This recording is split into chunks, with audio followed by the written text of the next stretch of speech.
Bible is a historical book. Bible గ్రంథము ఒక చారిత్రక గ్రంథము.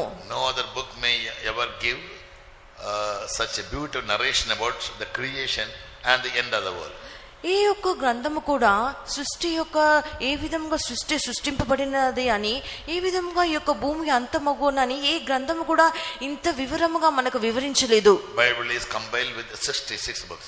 పరిశుద్ధ గ్రంథము 66 పుస్తకములతో నిండి ఉన్నది. It's not just one book. అది ఏదో ఒక్క గ్రంథము కాదు. Written by nearly 40 authors over a period of 1400 years.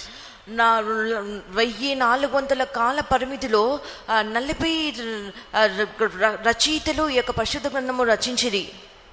Who lived in different durations. పలు విధములైన కాల ఘటములలో జీవించిన వారు. In different countries, different continents. పలు విధములైన దేశములలో పలు ఖండములలో జీవించిన వారు. But the theme of their writing is same. అయితే వారు రాసి ఉన్న ఆ యొక్క ఉద్దేశము, ఆ యొక్క సారాంశము ఒకే దాని మీద ఆధారపడి ఉంటేనో. It's centered in God because Bible begins with the statement, in the beginning God created the world. ఇది వారందరూ కూడా దేవుణ్ణి ముఖ్యంగా ఉంచి దేవుణ్ణి ఆధారం చేసుకుని వారు రాసిరి. ఎందుకనగా ఈ యొక్క పరిశుద్ధ గ్రంథం అనున్నటువంటిది ఆది అంతే దేవుడు భూమిని సృష్టించిన అని రాసి ఉన్నారు. And it ends with God. అది God will come quickly and the reward is with me. ఈ యొక్క పరిశుద్ధ గ్రంథము కూడా దేవునితోనే ముగింపబడుచున్నది. ఇదిగో నేను త్వరగా రాని ఉన్నాను, నా ప్రతి వానికి ఇచ్చటకు ప్రతిఫలము లేక జీతం నా యొద్ద ఉన్నది అని చెప్పుచూ ఉన్నారు.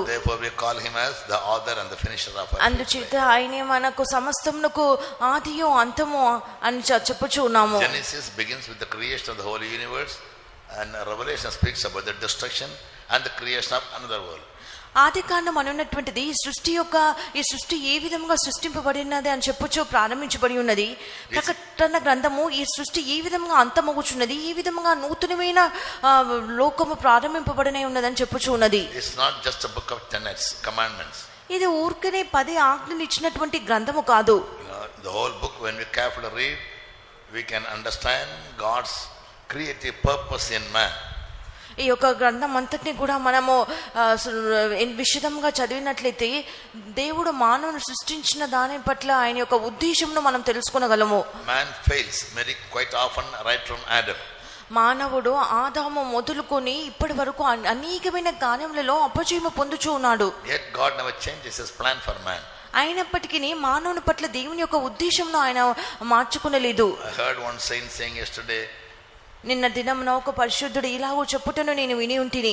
Our destiny never stops based on our failures in the past. గతించిన కాలంలో మన యొక్క అపాచయంలో బట్టి మన యొక్క గమ్యస్థానం అనున్నటువంటిది మారదు అని ఆయన చెప్పుచూ ఉన్నాడు. God always focuses on the future of us. దేవుడు ఎల్లప్పుడు కూడా మన యొక్క భవిష్యత్తు కాలం మీదనే ఆయన దృష్టి ఉంచి ఉన్నాడు. Not who we were in the past or who we are in the present, but who will be in future. గతించిన కాలంలో మనం ఎలాగున్నామో, ప్రస్తుత కాలంలో మనం ఎలాగున్నామో అని ఆయన చూడరు, కానీ భవిష్యత్తు కాలంలో ఏ విధంగా మనం ఉండపోవచ్చున్నామో అన్న దాని మీదనే ఆయన దృష్టి ఉంచి ఉన్నాడు. That's his greatness toward us. ఆయన మన పట్ల ఆయన గొప్పతనం అది.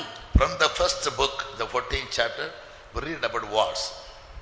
ఈ యొక్క మొదటి గ్రంథమైన ఆదికాండం 14వ అధ్యాయం నుండి మనం యుద్ధముల గురించి చదువుచున్నాము. The first man of God who went for a war is Abraham himself. మొట్టమొదటిగా యుద్ధములకు వెళ్ళిన దైవజనుడు ఎవడనగా అబ్రహాము తానే. He went to fight against the kings of Sodom and Gomorrah. సొదొమ గొమొర్రా రాజులకు విరోధంగా అతడు యుద్ధమాడుటకు వెళ్ళెను. And in those days itself the land of Syria is mentioned in Bible.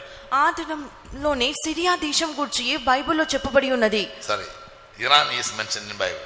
బైబిల్లో ఆ దినంలోనే ఇరాన్ గురించి చెప్పబడి ఉన్నది. They were involved in the first war. వారు మొట్టమొదటి యుద్ధంలోనే నిమగ్నమై ఉండిరి. When we read Genesis 14:1, ఆది కాండము 14వ అధ్యాయం మొదటి వాక్యంలో మనం చదివినట్లయితే we read that the kings of the earth, they were going for a war.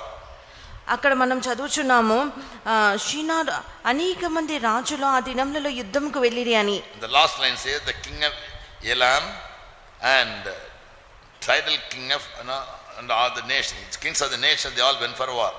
ఏలాము రాజైన కదొర్లాయోమెరు అని తర్వాత అనేక మంది రాజుల గురించి అక్కడ చెప్పబడి వారు యుద్ధంకు వెళ్ళి ఉన్నారని చదువుచున్నాము. Elam is the first name of Iran. ఏలాము అని చెప్పినప్పుడు ఇరాన్ కు ఉన్నటువంటి మొట్టమొదటి పేరు. Secondly, it was called as Persia. రెండవదిగా అది పర్షియాగా పారసిక దేశముగా పిలువబడెను. The first books of Bible, the present Iran, which is fighting against Israel and America for the last 13 days, their name is mentioned as Elam. ఇవి ఇప్పుడు ప్రస్తుతము అమెరికాతోను ఇజ్రాయెల్తోను గడిచిన 13 దినములుగా యుద్ధం ఆడుచున్నటువంటి ఇరాన్కు మొట్టమొదటిగా ఇవ్వబడిన పేరు ఏలాము. When you come to the middle of the book, like the book of Isaiah, మనము పరిశుద్ధ గ్రంథం యొక్క మధ్య గ్రంథమైన యెషయాకు వచ్చినప్పుడు Jeremiah, Daniel, Ezekiel, in all these books it is mentioned as Persia. ఇర్మియా, యెహెజ్కేలు, దానియేలు గ్రంథములలో చూసినట్లయితే ఈ ఇరాన్ యొక్క పేరు పారసిక దేశంగా చెప్పబడి ఉన్నది. It was known by the name of Persia until 1935. 1935 సంవత్సరం వరకు కూడా అది పారసిక దేశంగా చెప్పబడి ఉన్నది. After 1935 it is renamed as Iran, until today it is called as Iran. 1935 సంవత్సరం పిమ్మట అది పారసిక దేశం నుండి ఇరాన్ గా మార్చబడి ఉన్నది. అది మొదలుకొని ఇప్పటి వరకు కూడా అది ఇరాన్ దేశంగా పిలువబడుచు ఉన్నది.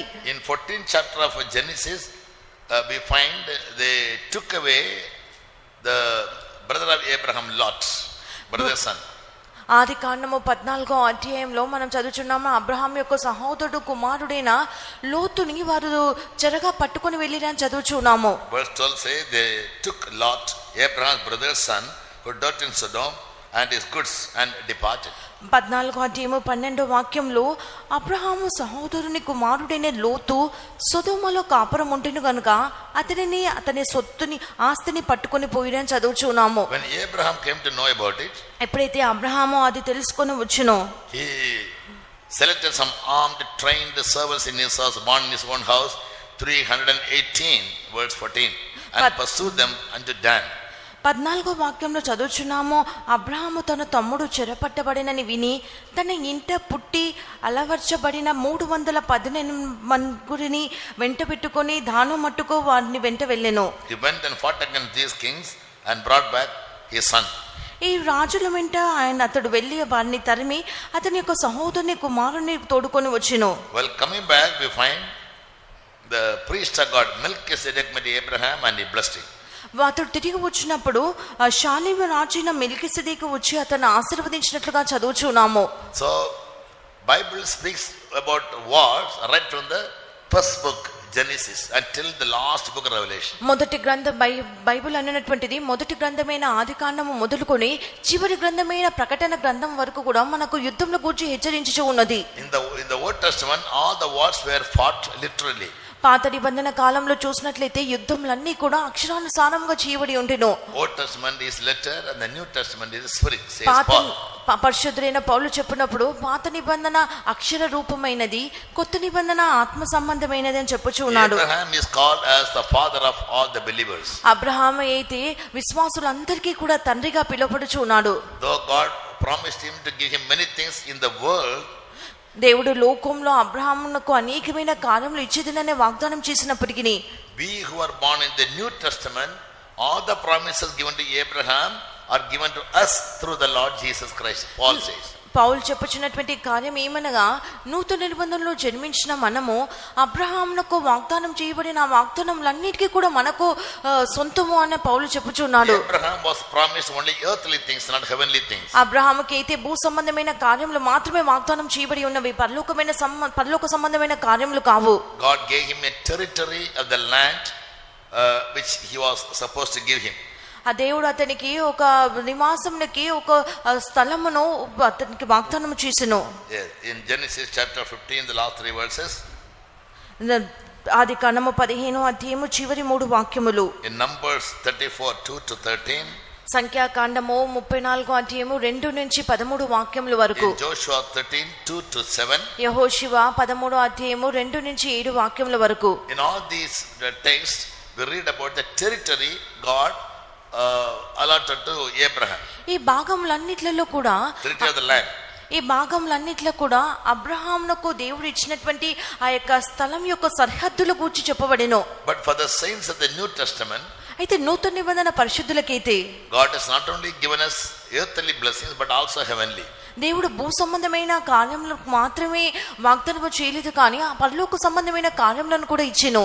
2 Peter 1:3 says that God has given us so many precious promises రెండో పేతురు whereby we can attain all those things pertaining to life and godliness, life in this world and for our spiritual life. రెండో పేతురు మొదటి అధ్యాయము 3వ వాక్యములలో మనం చదువుచున్నాము, దేవుడు మనకు అమూల్యములను అత్యధికమైన వాగ్దానం అనుగ్రహించిన గనుక ఆయన దైవశక్తిని బట్టి మనకు జీవమునకు భక్తికి కావాల్సిన అన్నిటిని దయచేయుచున్నాడు. జీవనము కనుక ప్రస్తుత జీవితమునకు కావాల్సినవి, భక్తికి అనగా మన ఆత్మీయ జీవితముకు కావాల్సినవి. Jesus said, seek ye first the kingdom of God, then all other things also will be added to you. యేసు చెప్పినటువంటి కార్యం ఏమనగా, మొట్టమొదట ఆయన యొక్క రాజ్యమును వెతుకుడి, అప్పుడు మీకు వాటితో కూడా ఇవన్నీ ఇవ్వబడును అని చెప్పిరి. For the New Testament says God has promised all earthly and heavenly blessings. నూతన నిబంధన విశ్వాసులకు, నూతన నిబంధన జనులకైతే దేవుడు భూ సంబంధమైన పరలోక సంబంధమైన అన్ని కార్యములను వాగ్దానం చేసిరి. What God has stored up for those who love him, eye has not seen nor ear heard, neither has entered into anyone's mind or heart. దేవుడు తన్ను ప్రేమించు వారి కొరకు ఏవి సిద్ధపరచునో అవి కంటికి కనబడలేదు, చెవికి వినబడలేదు, మనుష్య హృదయమునకు గోచరము కాలేదు. So this Elam, he was always changing his attitude from time to time. ఏలాము అయితే సమయానుకూలంగా అతడు తన యొక్క స్వభావమును వ్యక్తిత్వంను మార్చుకొనుచూ వచ్చును. Elam is the first name, second name is Persia, third name is Iran. Iran కున్నటువంటి మొదటి పేరు ఏలాము, రెండవది పారసిక దేశము, మూడవదిగా ఈ యొక్క ఇరాన్ గా పిలువబడుచు ఉన్నది. The other day in the Bible study or Sunday meeting, I don't know, I just mentioned about them as prophesied by Jeremiah in chapter 49. దీని గురించి నేను ప్రవక్త అయిన యెరెమియా 49వ అధ్యాయంలో చెప్పిన దాని గురించి మీకు వివరించి ఉంటిని. In Jeremiah 49 verse 23, యెరెమియా 49వ అధ్యాయము 23వ వాక్యములో to Jeremiah God said, God will punish Elam. దేవుడు యెరెమియాకు చెప్పి ఉన్నాడు, ఆయన ఏలామును దండించును లేక శిక్షించును అని. Yes. Whereas in the book of Isaiah, God said about Elam or Persia, that the king of Persia, the first king of Persia called Cyrus, even before his birth, God said, Cyrus is my servant.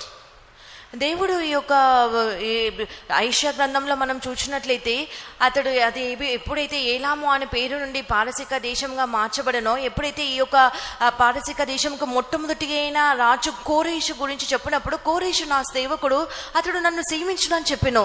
Up to the book of Chronicles, they were called as Elam, and Jeremiah also calls him as Elam. Whereas in 2nd Chronicles 36, 22 and 23, we read as Elam is called Persia. రెండవ దినవృత్తాంతములు మొదలుకొని ఇరిమియా వరకు కూడా అది ఏలాముగా పిలవబడెను. అయితే రెండవ దినవృత్తాంతంలో 26వ అధ్యాయం 22, 23 వాక్యములలో మనం చదివినట్లయితే ఈ యొక్క ఏలాము దేశము పారసిక దేశంగా పిలవబడుచు ఉండెను. Yes. When God spoke about the king Cyrus of Persia, he was not even born.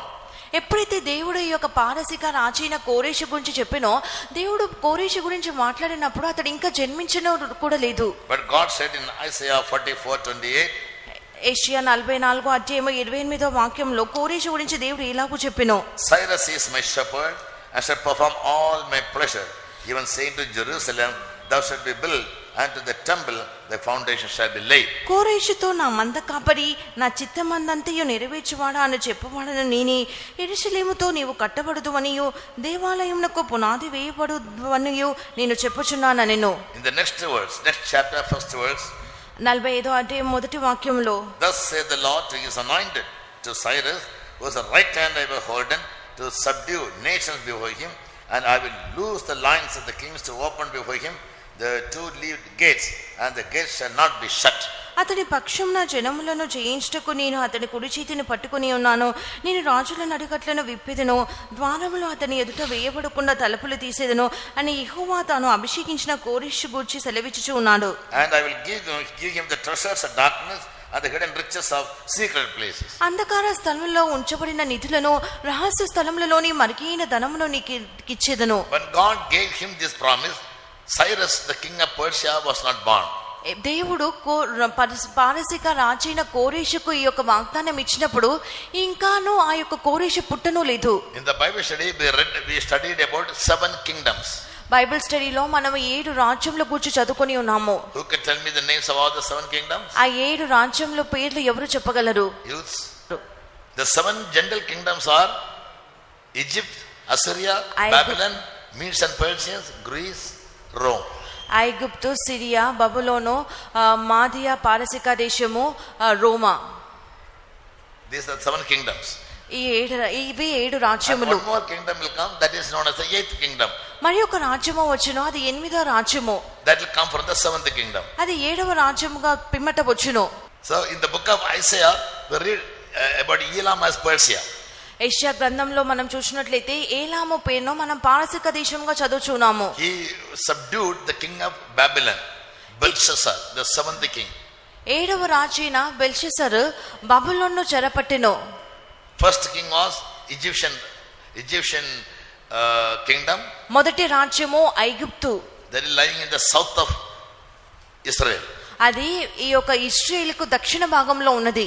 Next kingdom was the kingdom of Assyria, that was lying on the northern side of Israel. రెండవ రాజ్యము Assyria రాజ్యము, ఇది ఇశ్రాయేలు దేశమునకు ఉత్తర భాగంలో ఉన్నది.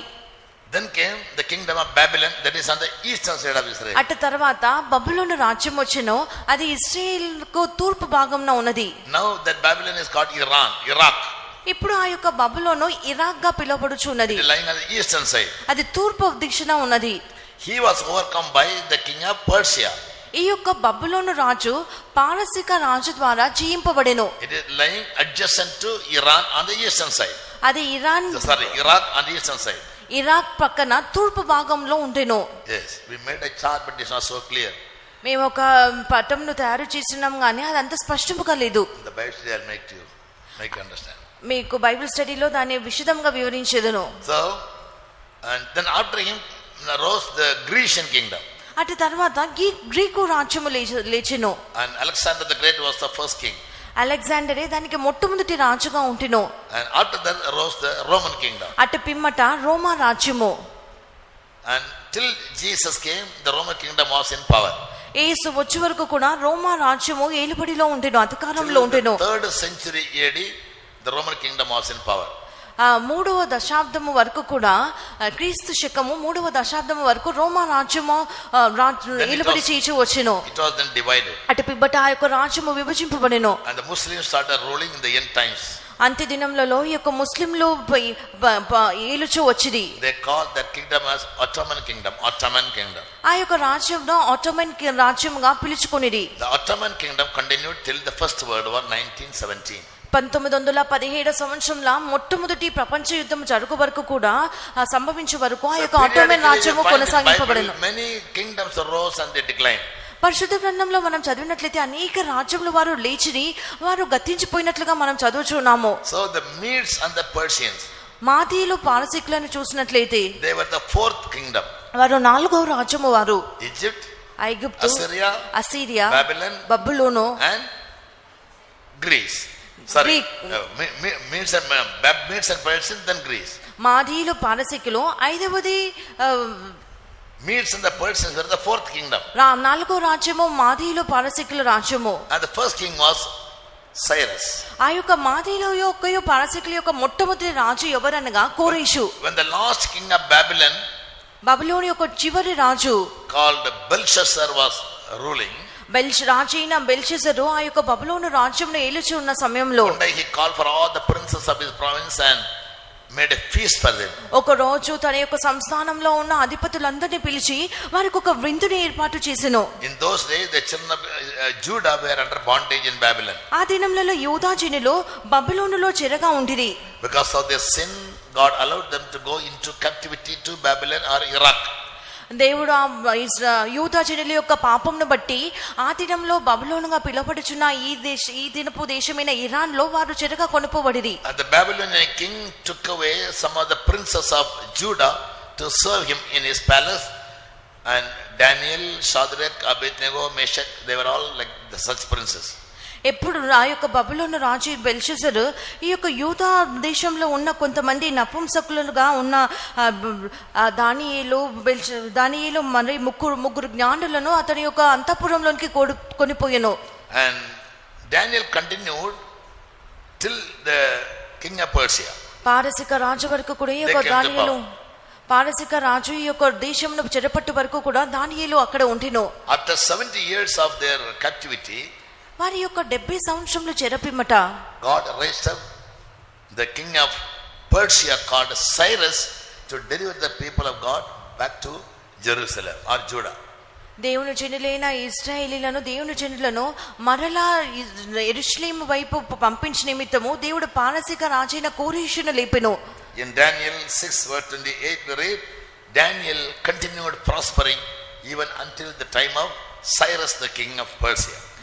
దానియేలు 6వ అధ్యాయం Darius the king of Medes. దానియేలు 6వ అధ్యాయం 28వ వాక్యంలో చదువుచున్నాము. ఈ దానియేలు దర్యావేషు ప్రభుత్వ కాలమందును పారసీకుడకు కోరేషు ప్రభుత్వ కాలమందును వర్ధిల్లెను అని చదువుచున్నాము. So the Medes was another country, Persia another country, but both of them they joined together to fight against Babylon. ఈ యొక్క మాదియా ఒక దేశము, పారసిక వేరొక దేశము, ఇవి 2 దేశములుగా ఉన్నప్పటికీ బబులోను మీద యుద్ధం ఆడుటకు ఈ 2 దేశముల వారు కలుసుకొనిరి. So when the 7th king Belshazzar was ruling Babylon, ఎప్పుడైతే 7వ రాజైన బెల్తషస్సరు ఈ యొక్క బబులోనుని he made ఏలుచు a feast ఉండెనో for all his princes in the province, అతడు తన యొక్క సంస్థానంలో ఉన్న అధిపతులందరికీ కూడా ఒక విందు చేసెను. and he served wine in the golden vessels he brought from the temple in Jerusalem. యెరూషలేములో మందిరంలో ఉన్నటువంటి ఆ యొక్క బంగారు ఉపకరణములలో తన యొక్క అధిపతులకు ద్రాక్షారసంను ఇప్పించెను. God could not tolerate that great sin. ఆ యొక్క గొప్ప పాపంను దేవుడు ఏమాత్రం కూడా సహించలేకపోయేది. Therefore while they were feasting, a finger came and wrote something on the wall. అందుచేత వారు ఆ యొక్క విందు చేయుచుండగా ఒక అరచేయి వచ్చి ఒక వ్రాతను రాసెను. As many tekel upharsin. Mene tekel upharsin అని. And nobody could read that words. ఆ యొక్క రాత ఏ ఒక్కరు కూడా చదవలేకపోయిరి. Then somebody told Belshazzar, there was a man called Daniel during the days of your great grandfather, first king Nebuchadnezzar. ఎవరో ఒకరు ఈ యొక్క రాజుకు చెప్పినటువంటి కార్యం ఏమనగా, మీ యొక్క ముత్తాతల కాలంలో ఈ యొక్క దర్శనములకు అర్థం చెప్పినటువంటి ఒక దానియేలు అనే వ్యక్తి ఉండేనని చెప్పెను. Was the first king of Babylon? బబులోని యొక్క మొదటి రాజు ఎవరు? Last king Belshazzar. So during the days of all these 7 kings, Daniel continued and prospered. ఈ యొక్క 7 రాజుల కాలంలో దానియేలు వర్ధిల్లుచు వచ్చెను. Yes. And then Daniel was brought to the king. ఈ యొక్క దానియేలు రాజు యొద్దకు పిలిపింపబడెను. God gave him wisdom to read that. ఆ యొక్క చీరాతను చదువున్నటువంటి జ్ఞానము దేవుడు దానియేలుకు అనుగ్రహించింది. Daniel said, your kingdom is numbered. దానియేలు ఈ యొక్క అర్థం నీ యొక్క దినములు లెక్కింపబడి ఉన్నవని అని చెప్పెను. You are weighed in a balance. ప్రభుత్వ విషయంలో నీవు లెక్క చూపబడి ఉన్నావు. And found wanting by God. ఆయన నిన్ను త్రాసులో తూచగా నీవు తక్కువగా కనబడితివి. Therefore your kingdom will be taken from you and it will be handed over to the Medes and the Persians. Medes, MEDES. నీ యొక్క రాజ్యము నీ యొద్ద నుండి విభాగింపబడి మాతీయులకును పారసీకులకును ఇవ్వబడును. To the Medes and the Persians. God through Daniel clearly said it. దేవుడు దానియేలు మూలంగా ఎంతో స్పష్టంగా చెప్పి ఉన్నారు, నీ యొక్క రాజ్యము మాతీయులకును పారసీకులకును ఇవ్వబడును అని. When he said that, ఎప్పుడైతే అలా చెప్పబడింది, Cyrus the king of Persia was not born even. అప్పుడు పారసీకుల రాజు ఇంకను జన్మించను లేదు. Yes, God sometimes speaks about certain things which are not available, not present, but he sees them in faith and speaks. కొన్ని సమయంలో దేవుడు మన కంటికి కనబడని వాటి గురించి మాట్లాడుదురు, అయినప్పటికీ ఆయన విశ్వాసంతో భవిష్యత్తు కాలంలో చూసి ఆయన ఆ విధంగా మాట్లాడుదురు. He is such a great God, he can see certain things which are not even created. ఆయన ఎంతో గొప్పవాడు అనగా సృష్టింపబడని కొన్ని కార్యములు కూడా ఆయన చూచి ఆయన మాట్లాడగలరు. Because of his omniscience, his great intelligence or wisdom. ఆయన సర్వ జ్ఞానము చేత, ఆయన అధికమైన తెలివి చేత ఆయన ఆ విధంగా సృష్టింపబడిన కార్యముల గురించి మాట్లాడుదురు. When Persia rose up, పారసీక దేశము లేచినప్పుడు, that night itself, the king of Medes, Darius, and the king of Persia, Cyrus, they both came in the midnight. The gates were kept open. They entered in and caught the king and killed him the very night. ఆ రాత్రి అందే King Belshazzar. ఆ రాత్రి అందే కల్దీల రాజుకు బెల్షస్సరు మాదీల యొక్కయు పారసీకుల యొద్దకు రాజుల ద్వారా చంపబడెను. So the rising of the Persian kingdom, it is not an accident, it's God's eternal plan. పారసీక దేశం లేచినటువంటిది ఏదో యాదృచ్ఛికంగా జరిగినటువంటి కార్యం కాదు, కానీ దేవుని యొక్క నిత్య ఉద్దేశముగా ఉన్నది. One saint said, when God speaks, time listens. ఒక పరిశుద్ధుడు ఈ విధంగా చెప్పి ఉన్నాడు, దేవుడు మాట్లాడినప్పుడు సమయము ఆలకించును అని. We won't listen, but time will listen. మనము ఆలకించము, మనం వినము, కానీ సమయం అన్నటువంటిది దేవుడు మాటలను వినును, ఆలకించును. When he speaks, certain things should be happen in such and such a time. Time listens and exactly and most appropriately when the time comes, the matter will be fulfilled. కొన్ని కార్యములు ఈ విధంగా జరుగును, ఆ విధంగా జరుగును అని చెప్పినప్పుడు మనము వినకపోయినా ఆ యొక్క సమయంలో దాన్ని విని దాని యొక్క కాలము వచ్చినప్పుడు ఖచ్చితంగా చెప్పబడిన కార్యంలో ఆ విధంగానే జరుగును. Therefore, Bible, though it is called as a historical book, we call it as timeline of history. Timeline of history. Bible గ్రంథం అన్నటువంటిది ఒక చారిత్రక గ్రంథంగా పిలువబడినప్పటికీ కూడా ఆ యొక్క చరిత్ర యొక్క కాలంలో బట్టి జరుగునటువంటి గ్రంథం అది. In Hebrews 1:1 we read, in sundry times and in diverse manners God dealt with his people. In sundry times. Hebrew 1:1 ఈ విధంగా చదువుచున్నాము, పూర్వకాలమందు నానా సమయంలోనూ నానా విధములుగా ఆయన క్రియ చేసిరి అని. In Isaiah 19:4 యెషయా 19:4 and 23:15 23:15 we read about God's punishment to come upon Egypt and Assyria. ఐగుప్తీల మీదను అస్సీరీల మీదను దేవుని యొక్క శిక్ష గురించి మనం చదువుచున్నాము. Who is Egypt and Assyria? ఈ యొక్క ఐగుప్తు వారు, అస్సీరియా వాళ్ళు ఎవరు? చెల్లుగా. All right. So in Isaiah 19:4 at 23:25 we read about Egypt and Assyria, who were general kingdoms. First kingdom Egyptian, second kingdom Assyrian. Now only told. యెషయా 19 మనం చదువుచున్నాము, మొదటి యొక్క అన్ని జనుల రాజ్యంలైన రెండు దేశముల గురించి మనం చదువుచున్నాము. మొదటి ఐగుప్తు, రెండవది అస్సీరియా దేశం గురించి మనం చదువుచున్నాము. Both the kingdoms were punished by God. రెండు రాజ్యములు కూడా దేవుని ద్వారా శిక్షింపబడి ఉన్నవి. When Egypt never did God's will, God punished it and he raised up Assyrian king. ఐగుప్తు వారు ఎప్పుడైతే దేవుని యొక్క చిత్తం చేయలేదో దేవుడు వారిని శిక్షించి రెండవ రాజ్యమైన అస్సీరియా రాజ్యంలో దేవుడు లేపెను. When the Assyrians also failed to do God's will and glorify his name, he changed their kingdom and raised up the Babylonian. ఎప్పుడైతే అస్సీరియా వారు కూడా దేవుని యొక్క చిత్తము చేయకుండా ఉండిరో దేవుడు ఆ యొక్క రాజ్యంను కూడా నిర్మూలం చేసి మూడవ రాజ్యమైన బబులోను రాజ్యంను లేపెను. But in verse 23 God says, 23వ దేవుడు ఎలాగో చెప్పుచు ఉన్నాడు, Egypt and Assyria will return to me. They will return to me in the latter days. ఐగుప్తు వారు అస్సీరియా వారు అంత్య దినములలో తిరిగి వచ్చేదురు అని చెప్పిరి. And I will bless them. నేను వారిని ఆశీర్వదించుదును. This is my message. I am not speaking history.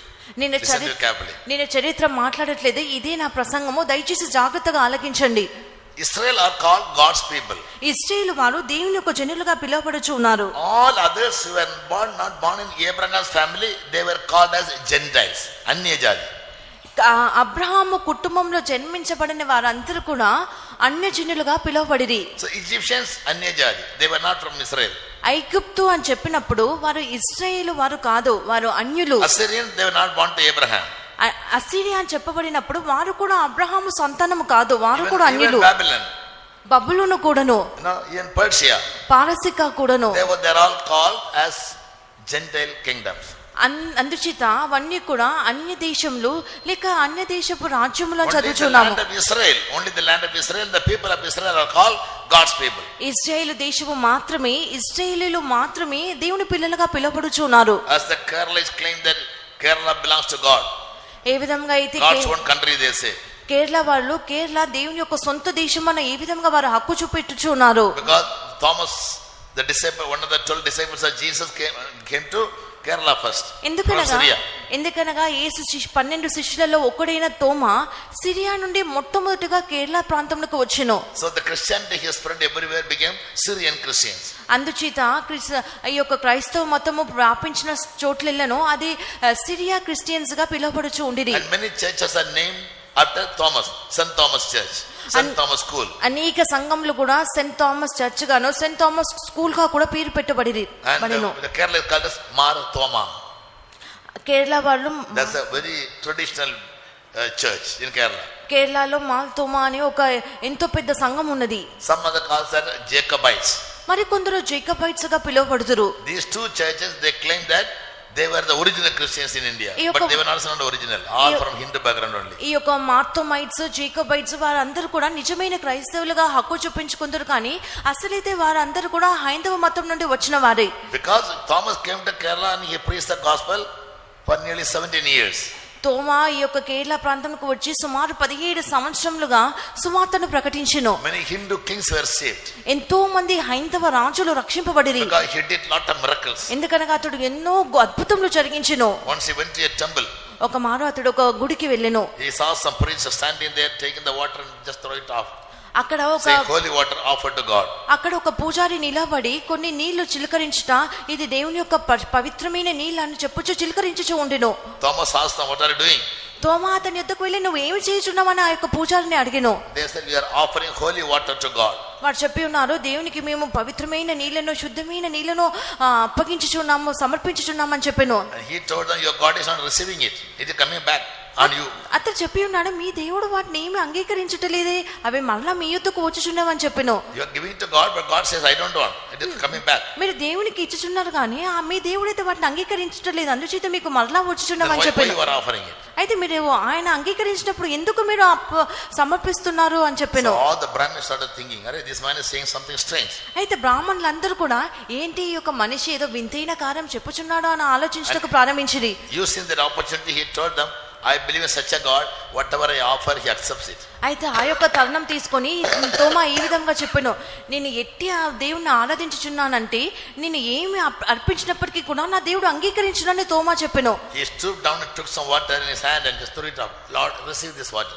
అతడు వంగి కొన్ని నీళ్లను తీసుకొని కొన్ని నీళ్లను పైకి చిలకరించి, ప్రభువా నేను ఇచ్చుచున్నటువంటి నీటిని అంగీకరించమని చెప్పాను. That water went up, never came back. ఆ పైకి వెళ్ళిన నీళ్లు తిరిగి రాలేదు. Then all the Brahmins, they believed in the God of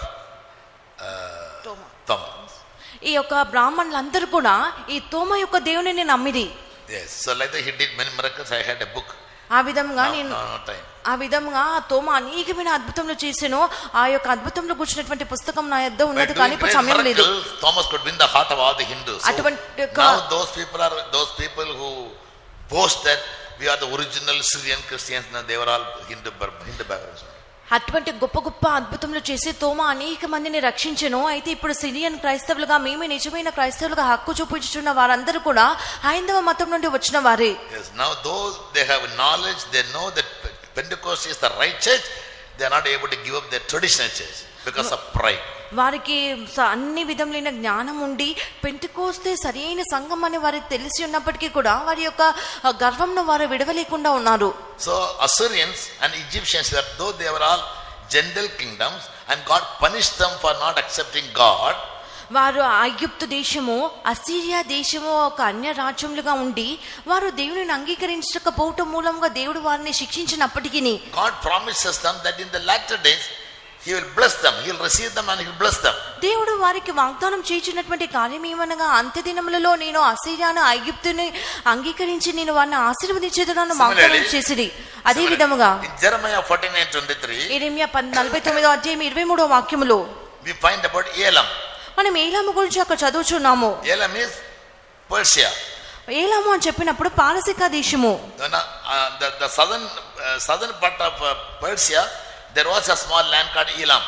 పారసీక దేశం యొక్క దక్షిణ భాగంన ఏలాము అనే చిన్న భాగం ఉన్నది. So in those days the whole land of Persia was known in the name of Elam. ఆ దినములలో ఆ పారసీక దేశం అంతయు కూడా ఏలాముగా పిలువబడెను. About Elam also God pronounces punishment. ఏలాము మీద కూడా దేవుడు ఒక శిక్షను, ఒక దండనను విధించింది. Jeremiah 49 36 from 35 we read. 35వ వాక్యం నుండి మనం చదువుచున్నాము.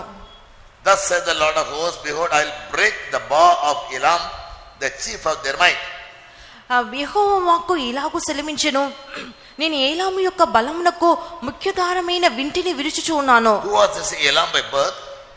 ఈ యొక్క పుట్టుకతో ఈ యొక్క ఏలాము అంటే ఎవరు? Genesis 10:22 says, ఆదికాండము 10వ అధ్యాయము 22వ వాక్యంలో మనం ఇలాగు he చదువుచున్నాము. was the son of Shem. అతడు షేము యొక్క కుమారుడు. Who was Shem? షేము ఎవరు? What answer telling it? ఒక జవాబు చెప్పి ఉన్నారు. Shem was Noah had 4 sons. నోవాకు 4 కుమారులు ఉండిరి. Say the names of all the four. Three dana. Parallel. Sorry, 3 sons. నోవాకు 3 కుమారులు ఉండిరి. Shem, Ham. Sorry. షేము, హాము, యాపేతు. ఇప్పుడు எல்லா కలిగి పలిచిన సంతోషం இருக்கும். అన్ని ప్రశ్నలకి ఇలాగో జవాబు చెప్తే ఎంతో సంతోషంగా ఉంటున్నది. And Elam was the first son of Shem. ఈ యొక్క ఏలాము షేము యొక్క జ్యేష్ఠ కుమారుడు. Yes. So the prophets sometimes call him by Elam, or sometimes they call him as the place called as Persia. ఈ యొక్క ప్రవక్త ఆ యొక్క స్థలంలో కొన్నిసార్లు ఏలాముగా పిలుచుచున్నాడు, కొన్ని సమయంలో పారసిక దేశముగా పిలుచుచున్నాడు. Jeremiah 49:35 to 38. ఇర్మియా 49వ అధ్యాయము 35 నుండి 38 వాక్యముల వరకు చదివినప్పుడు God never speaks anything good of Elam. దేవుడు ఏలాము గురించి ఏ మంచి కార్యము చెప్పలేదు. He says, I will send the sword after them till I have consumed them. నేను వారిని వెంట ఖడ్గమును పంపుచు, వారిని నిర్మూలము చేయ వరకు వారి వెంట ఖడ్గము పంపుచు ఉన్నాను. And I will set my throne in Elam and will destroy from thence the king and the princes, says the Lord. So God speaks about destruction of Elam or Persia through Jeremiah. నా సింహాసనంను అచ్చటనే స్థాపించి ఏలాములో నుండి రాజును అధిపతులను నాశనం చేయుదును, ఇది యెహోవా వాక్కు. ఇర్మియా ద్వారా దేవుడు సెలవిచ్చినటువంటి కార్యం ఏమనగా, నేను ఏలామును పూర్తిగా నిర్మూలన చేసేదును అని సెలవిచ్చుచూ ఉన్నారు. But coming to the last 39th verse, అయితే చివరి 39వ వాక్యంకి వచ్చినప్పుడు God says, దేవుడు ఎలాగో చెప్పుచూ ఉన్నారు, I'll bless him. నేను దాన్ని మరలా రప్పించేదను. It shall come to pass in the latter days that I'll bring again the captivity of Elam, said the Lord. He is speaking about a restoration. అయితే కాలాంతమున చెరపట్టబడిన ఏలాము వారిని నేను మరలా రప్పించేదనని యెహోవా వాక్కు. అనగా ఆయన మరలా ఏలామును తిరిగి రప్పించేదనన్న వాగ్దానం చేయించి ఉన్నాడు. Therefore we conclude, అందుచేత మనం ఏమి ఒక సారాంశంగా ఏమి చెప్పబోచున్నాం అనగా, our destiny never depends on our past life or past failures. మన యొక్క గమ్యం అన్నటువంటిది మన యొక్క పాతకాలపు యొక్క అపచయములు, పాత జీవితం మీద ఆధారపడి ఉంటదు. When we look back to our life, how many times we grieved God by sinning against him, by not doing his will. మన గడిచిన జీవితంలో చూసినట్లయితే ఎన్ని మార్లు మనం దేవుని యొక్క చిత్తము చేయకుండా పాపం చేసి ఆయనను దుఃఖించి ఉంటిమి. But every year he is giving you new promises. అయితే right? ప్రతి సంవత్సరం ఆయన మనకు కొత్త వాగ్దానం ఇచ్చుచున్నారు కదా. Every year you ask God to give you new promise. ప్రతి సంవత్సరంలో కూడా ఒక కొత్త వాగ్దానం ఇవ్వమని మీరు దేవుని అడుగుచూ ఉన్నారు. Some regular Bible reading people, they ask God for a promise for every day. ప్రతిరోజు బైబిల్ చదివే వారైతే ప్రతిరోజు కూడా వాగ్దానం ఇవ్వమని దేవుణ్ణి అడుగుదురు. Therefore business people have made a calendar. అందుచేత వ్యాపారవేత్తలు ఒక క్యాలెండర్ ని తయారు చేసి ఉన్నారు. With one text for every day. ప్రతి రోజుకు కూడా ఒక వాక్యం ఉంటున్నది. I know many Pentecost people, when they go out of their house, they won't open Bible and read. They'll go and see what verse is there for today. అనేక మంది Pentecost వాళ్ళు ఇంటి నుండి బయటికి వెళ్ళేటప్పుడు బైబిల్ తెరిచి చూడరు, కానీ ఆ క్యాలెండర్ ఆ తేదీలో ఏ వాక్యం ఉన్నదని మాత్రం చదువుదురు. And the business people printed, they choose only blessing type of verses for every day. ఆ యొక్క ముద్రించినటువంటి వ్యాపారస్తులైతే అన్ని ఆశీర్వాదపు వాక్యములు మాత్రమే ఎన్నుకొంతురు. Why? Then only people they will love to buy it. అప్పుడు మాత్రమే చెడులు వాటిని కొనుక్కుంటకు ఇష్టపడుదురు. So whether in the Old Testament or in the New Testament, పాత నిబంధనలోనైనను కొత్త నిబంధనలోనైనను wars are always seen in Bible history. Bible చరిత్రలో అన్ని కాలంలో కూడా మనం యుద్ధములను చూడగలము. Coming to the book of Joshua, యెహోషువ గ్రంథంకి మనం వచ్చినప్పుడు 13:1-3, 13వ అధ్యాయము మొదటి 3 వాక్యములు we read about another place, another land. మన యొక్క స్థలం గురించి మనం అక్కడ చదువుచూ ఉన్నాము. It is called Gaza. అది Gaza. 13:1-3. Note down, go home and read. I'll just pick up. యెహోషువ 13వ అధ్యాయము మొదటి 3 వాక్యములు. We find a place called Gaza here. ఇక్కడ గాజా స్థలం గురించి చదువుచూ ఉన్నాము. Who are these people? ఈ యొక్క గాజా వారు ఎవరు? These people are the Philistines. ఈ యొక్క గాజా వారే ఫిలిస్తీయులు. Philistines were our enemy of Israel. ఫిలిస్తీయులు ఇశ్రాయేలీయుల యొక్క శత్రువులుగా ఉన్నారు. Who killed Saul the first king? మొట్టమొదటి రాజైన సౌలును ఎవరు చంపిరి? Philistines. ఫిలిస్తీయులు. Who killed the 2 sons of Eli? Eli ఇద్దరు కుమారులను ఎవరు చంపిరి? Philistines. ఫిలిస్తీయులు. So the Philistines were arch enemies of God's people from the beginning. దేవుని జనులకు From Joshua's days.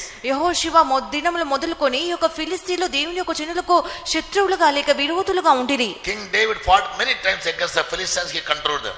రాజు అయిన దావీదు అనేక మార్లు ఈ యొక్క ఫిలిస్తీన్ల మీద యుద్ధమాడి వారందరినీ కూడా అదుపులో ఉంచును. But the spirit never goes from them.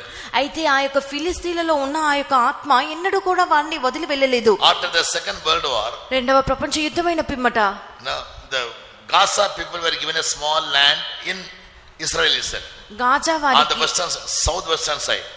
ఈ యొక్క గాజా వారికి ఇశ్రాయేల్ దేశంలోనే ఈ యొక్క దక్షిణ పడమటి భాగమున ఒక చిన్న స్థలం ఇవ్వబడెను. Even today, for the last 3 years, they are fighting against Israel. ఈ దినము వరకు కూడా గడిచిన 3 సంవత్సరములుగా వారు ఇశ్రాయేల్ మీద యుద్ధం చేయుచు ఉన్నారు. But after the Second World War, అయితే రెండవ ప్రపంచ యుద్ధమైన పిమ్మట after the 6 Days War in 1967, 1967 సంవత్సరంలో జరిగిన 6 దినముల యుద్ధమైన Second పిమ్మట World War ended in 45. రెండవ ప్రపంచ యుద్ధము 1945 సంవత్సరంలో ముగింపబడి ఉన్నది. After Second World War, the Philistines were given a place called Gaza. Now also they are fighting against Israel. రెండవ ప్రపంచ యుద్ధమైన పిమ్మట ఫిలిస్తీన్లకు గాజా అనే ఒక స్థలం ఇవ్వబడెను. They are called Philistines in Joshua's days. యెహోషువ దినములలో వారు ఫిలిస్తీన్లుగా పిలువబడిరి. Later on they changed the name as Palestinians. రెండవ పిమ్మట వారు పాలస్తీనులుగా వారు తమ పేరును మార్చుకొనిరి. In 1967, Israel had a fight against 6 nations, Arab nations. 1967 సంవత్సరంలో ఇశ్రాయేలు వారికి 6 అరబ్ దేశములతో యుద్ధం జరిగిను. It was known as 6-day war of Israel. అది ఇశ్రాయేలు యొక్క 6 దినముల యుద్ధముగా చెప్పబడెను. 6 nations fought against Israel. ఇశ్రాయేలుకు విరోధముగా 6 దేశముల వారు యుద్ధం ఆడిరి. But Israel overcame all those nations. అయితే ఇశ్రాయేలు వారు 6 దేశముల మీద జయము పొందిను. Egyptians, ఐగుప్తీయులు, Philistines, ఫిలిస్తీయులు, Syrians, సిరియా వారు, Jordanians, యోర్దానీయులు, and South Arab nations. Arab దేశముల వారు They all fought against Israel at one time. ఒకే మారు వారందరూ కూడా ఇశ్రాయేలుకు విరోధముగా యుద్ధం ఆడిరి. Then Israel in that war captured many places. They expanded their area. అయితే ఇశ్రాయేలు వారు ఆ యొక్క యుద్ధంలో వారి యొక్క సరిహద్దులన్నింటినీ కూడా విశాలపరచుకొనిరి. They took over Gaza, lying on the southwestern side.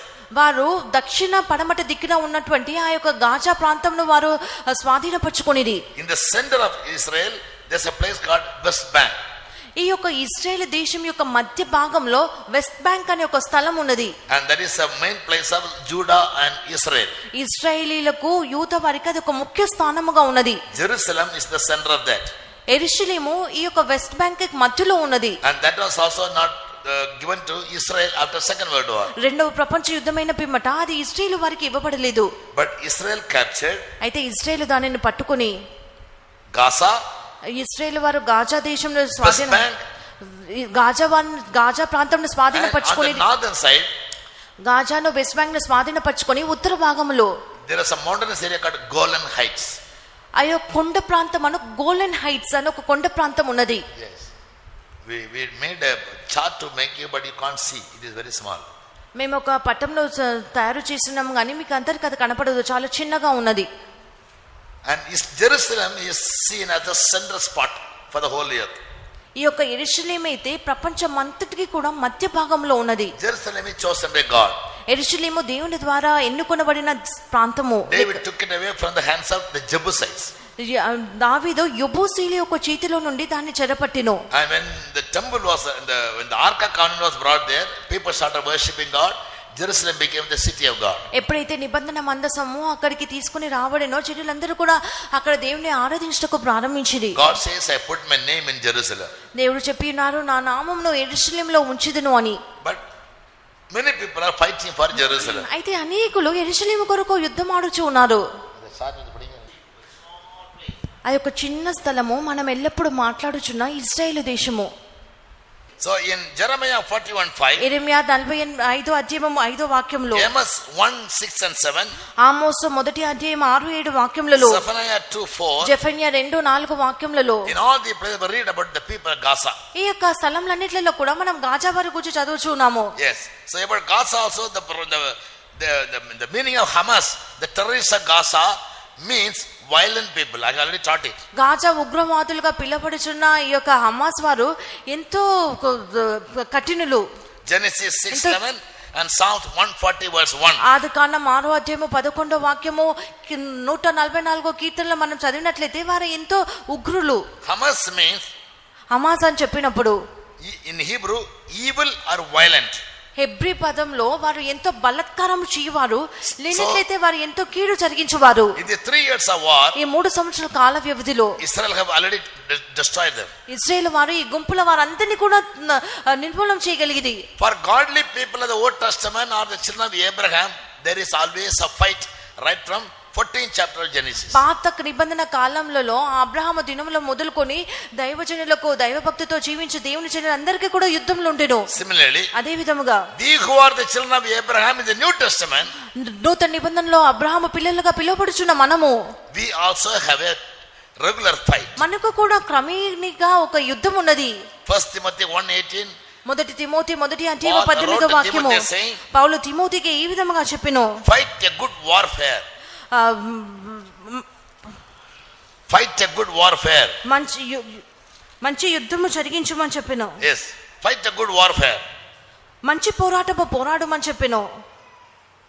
We have a spiritual battle. మనకు ఒక ఆత్మ సంబంధమైన యుద్ధం ఉన్నది. Like Israel using their intelligence ఇశ్రాయేలు యొక్క తెలివిని మనం చూచినట్లుగా to spot where the enemies are hiding, శత్రువులు ఎక్కడ దాచుకొని ఉన్నారు, ఎక్కడ దాగుకొని ఉన్నారని ఇశ్రాయేలు తెలివితో కనుగొనినట్లుగా, and they have invented great missiles వారు గొప్ప గొప్ప క్షిపణులను తయారు చేసిరి.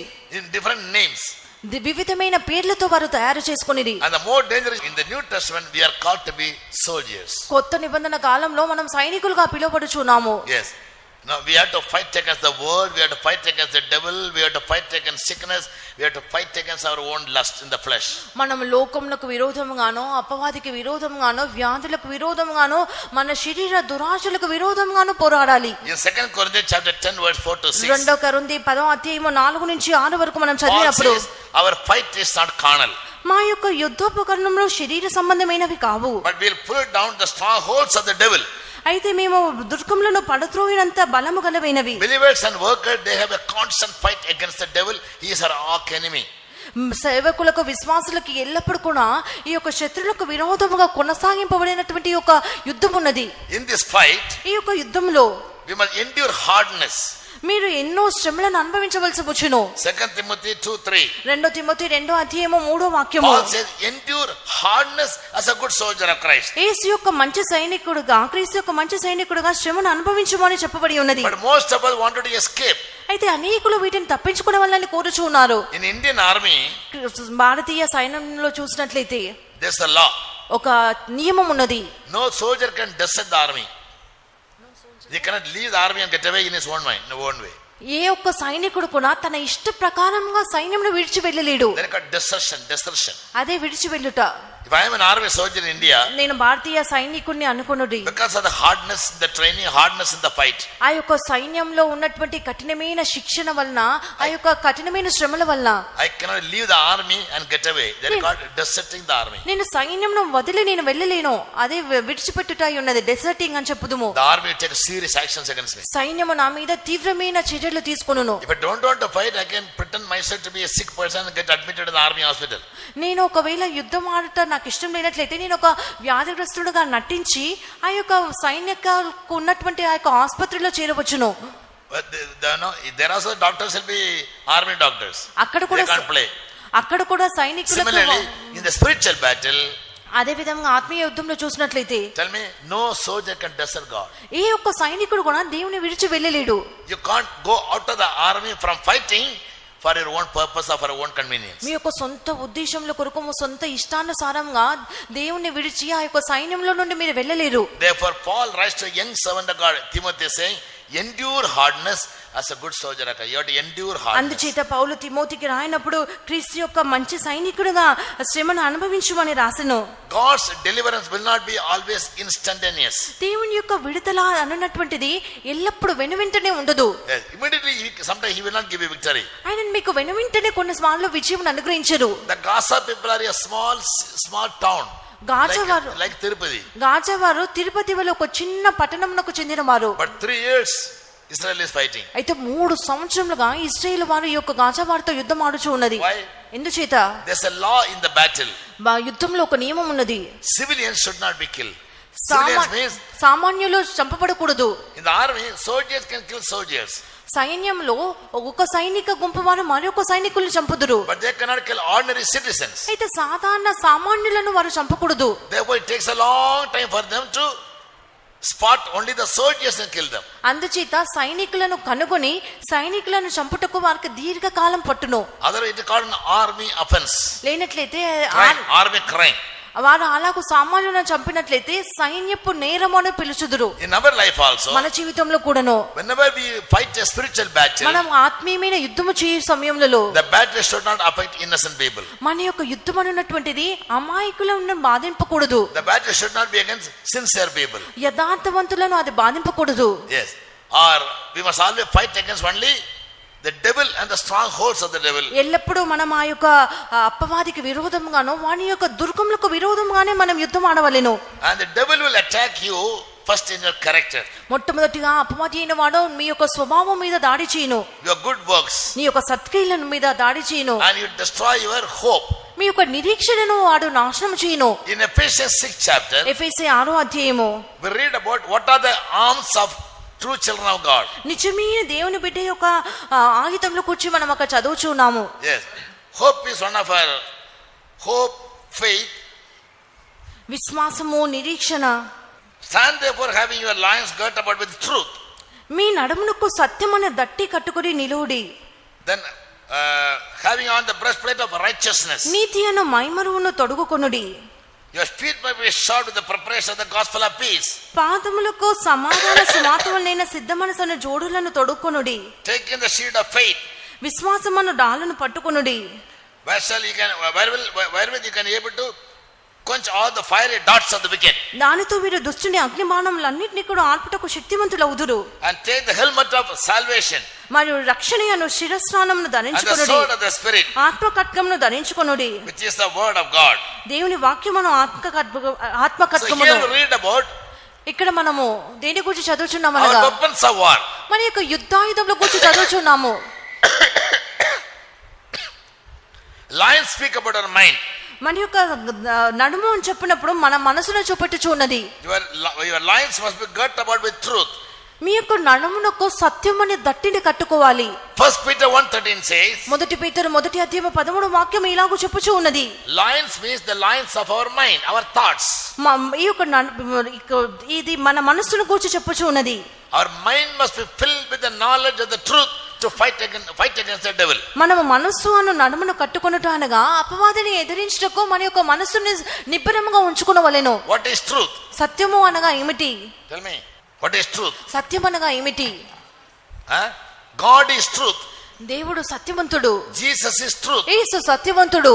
Word of God is truth. దేవుని యొక్క వాక్యము సత్యము. Holy Spirit is truth. పరిశుద్ధాత్ముడు సత్యవంతుడు. When the spirit of truth shall come, he'll guide into all truth. Jesus said in 16th chapter of John. యోహాను సువార్త 16వ అధ్యాయంలో మనం చదివినప్పుడు ఆ సత్యవంతుడైన దేవుడు వచ్చినప్పుడు మిమ్మల్ని సర్వసత్యంలోనికి Jesus said, నడిపించును. I am the way, the life and truth. యేసు చెప్పి ఉన్నాడు నేనే సత్యము జీవమును మార్గమును అని. And about God, Bible says, దేవుని గురించి బైబిల్ ఇలాగూ చెప్పుచూ ఉన్నది. in Revelation, he is the only true God. ప్రకటన గ్రంథంలో చదువుచున్నాం ఆయనే నిజమైన సత్య దేవుడు అని. And the word of God is said to be the word of truth. దేవుని యొక్క వాక్యము సత్య వాక్యముగా పిలువబడుచు ఉన్నది. For you to fight a spiritual battle, నీవు ఒక ఆత్మీయ యుద్ధము చేయవలెనంటే simply praising and filling the spirit is not enough. ఊర్కనే స్తుతించుచు ఆత్మలో నింపబడితే చాలదు. There is a shortcut for which you don't have to have the knowledge of the word of God. అది ఒక అడ్డుదారి మాత్రమే. దాని కొరకు మీకు దేవుని యొక్క వాక్య జ్ఞానం Only అక్కరలేదు. those who don't have a message, they'll pass their time by always singing and filling in the spirit. ఎవరికైతే వర్తమానం ఉంటుందో వారే ఎల్లప్పుడూ కూడా ఆత్మలో నింపబెట్టించు సమయంని వ్యర్థం చేయుదురు. Paul clearly mentions the weapons of war. పౌలు ఎంతో తేటగా ఈ యొక్క First weapon is your యుద్ధోపకరణాలు mind. You have to have a very strong mind. మొట్టమొదటి ఆయుధం ఏమనగా మీ మనసులో సరైన ఆయుధం ఉండాలి. Psychologically we call it as will power. మానసికంగా లేక తత్వంగా అది ఒక మన యొక్క మనసు యొక్క స్థిర చిత్తం అని చెప్పుచూ ఉన్నాము. Those who have strong faith in God or in the truth, they have will power, strong will power. ఎవరికైతే దేవుని మీదను సత్యము మీదను దృఢమైన విశ్వాసం ఉండునో వారికి సరైన స్థిర చిత్తము దృఢమైన చిత్తము ఉంటును. Without psychological will power, you cannot have theological faith. వారి తత్వరూపమైన స్థిరత్వము వారికి లేనట్లయితే వారి క్రియారూపకమైన స్థిరత్వము వారికి ఉండదు. The Malayalis always used to say, "Barna vadi kana." Malayali వారు ఎల్లప్పుడూ ఒక కార్యం చెప్పుదురు. They take every oppression as a challenge. ప్రతి ఒక్క బాధింపును వారి యొక్క సవాలుగా తీసుకొందురు. Yes. So for a true soldier, hard training is very necessary. నిజమైన సైనికుడికి ఒక కఠినమైన శిక్షణ ఎంతో ముఖ్యమైనది. Once in Agra Air Force Station I went. ఒక మారు నేను ఆగ్రాలో సైనిక దళంలోకి వెళ్ళి ఉంటిని. On that particular day people used to jump in parachute from aircrafts. ఆ దినములలో గుర్తింపబడిన దినంన ఈ యొక్క శిక్షణ తీసుకున్న వారందరూ కూడా విమానం నుండి పైనుంచి దూకుదురు. One of our believer was there and he had jumped 8 times. మన యొక్క విశ్వాసి అయితే 8 మార్లు ఆ యొక్క విమానంలో నుండి కిందికి దుమికి ఉన్నాడు. The soldiers should be asked to board a aircraft. So సైనికులందరూ కూడా ఆ యొక్క విమానంను ఎక్కమని చెప్పుదురు. They will be taken up to 10,000 feet high. వారు 10,000 అడుగుల ఎత్తునకు వారు తీసుకుని వెళ్ళబడుదురు. From there they have to jump. అక్కడ నుండి అంత ఎత్తులో నుండి వాడు దుముకాలి. And the parachute will immediately open and they can safely land. వారు దుమికినప్పుడు ఆ యొక్క పారాచూట్ తెరవబడును. వారి యొక్క పారాచూట్ అదుపు చేసుకొనొచ్చు. వారి క్షేమంగా దిగవచ్చును. One 96-year-old man was jumping. I saw him with my own eyes. 96 వయసు కలిగిన వృద్ధుడు ఆ యొక్క విమానంలో నుండి దుమికెను. ఎంత వయసు? అక్కడ జంప్ పడి ఎడమ ముడిల. He couldn't get up after he landed. 96 వయసు గల ఆ వృద్ధుడు కిందికి వచ్చి దిగిన తర్వాత అతను నిలబడలేకపోయాను. I am very curious. నేను ఎంతో ఆసక్తిగా ఉంటిని. I want to know how this old man 96 years old could jump. నేను అనుకోని ఎలాగో 96 వయసైన ఈ వృద్ధుడు దుమికాడని నేను తెలుసుకున్న గురితిని. మనలాంటి వారైతే ఆ యొక్క వెళ్ళేటప్పుడే మన యొక్క శ్వాస పోను. ట్రైన్లో ఎక్కే జనాలు చనిపోతున్నారని చెప్పుచున్నారు. బస్సులో ఎక్కితే పడిపోతూ ఉన్నాము. 2 మెట్లు ఎక్కే లోపల మనం పడిపోతూ ఉన్నాము. తెలియదు. బెడ్రూమ్లో இருந்து కార్లో ஏறணும் எங்க இறங்கும், அடுத்த கிச்சன்ல இருந்து இறங்கும்.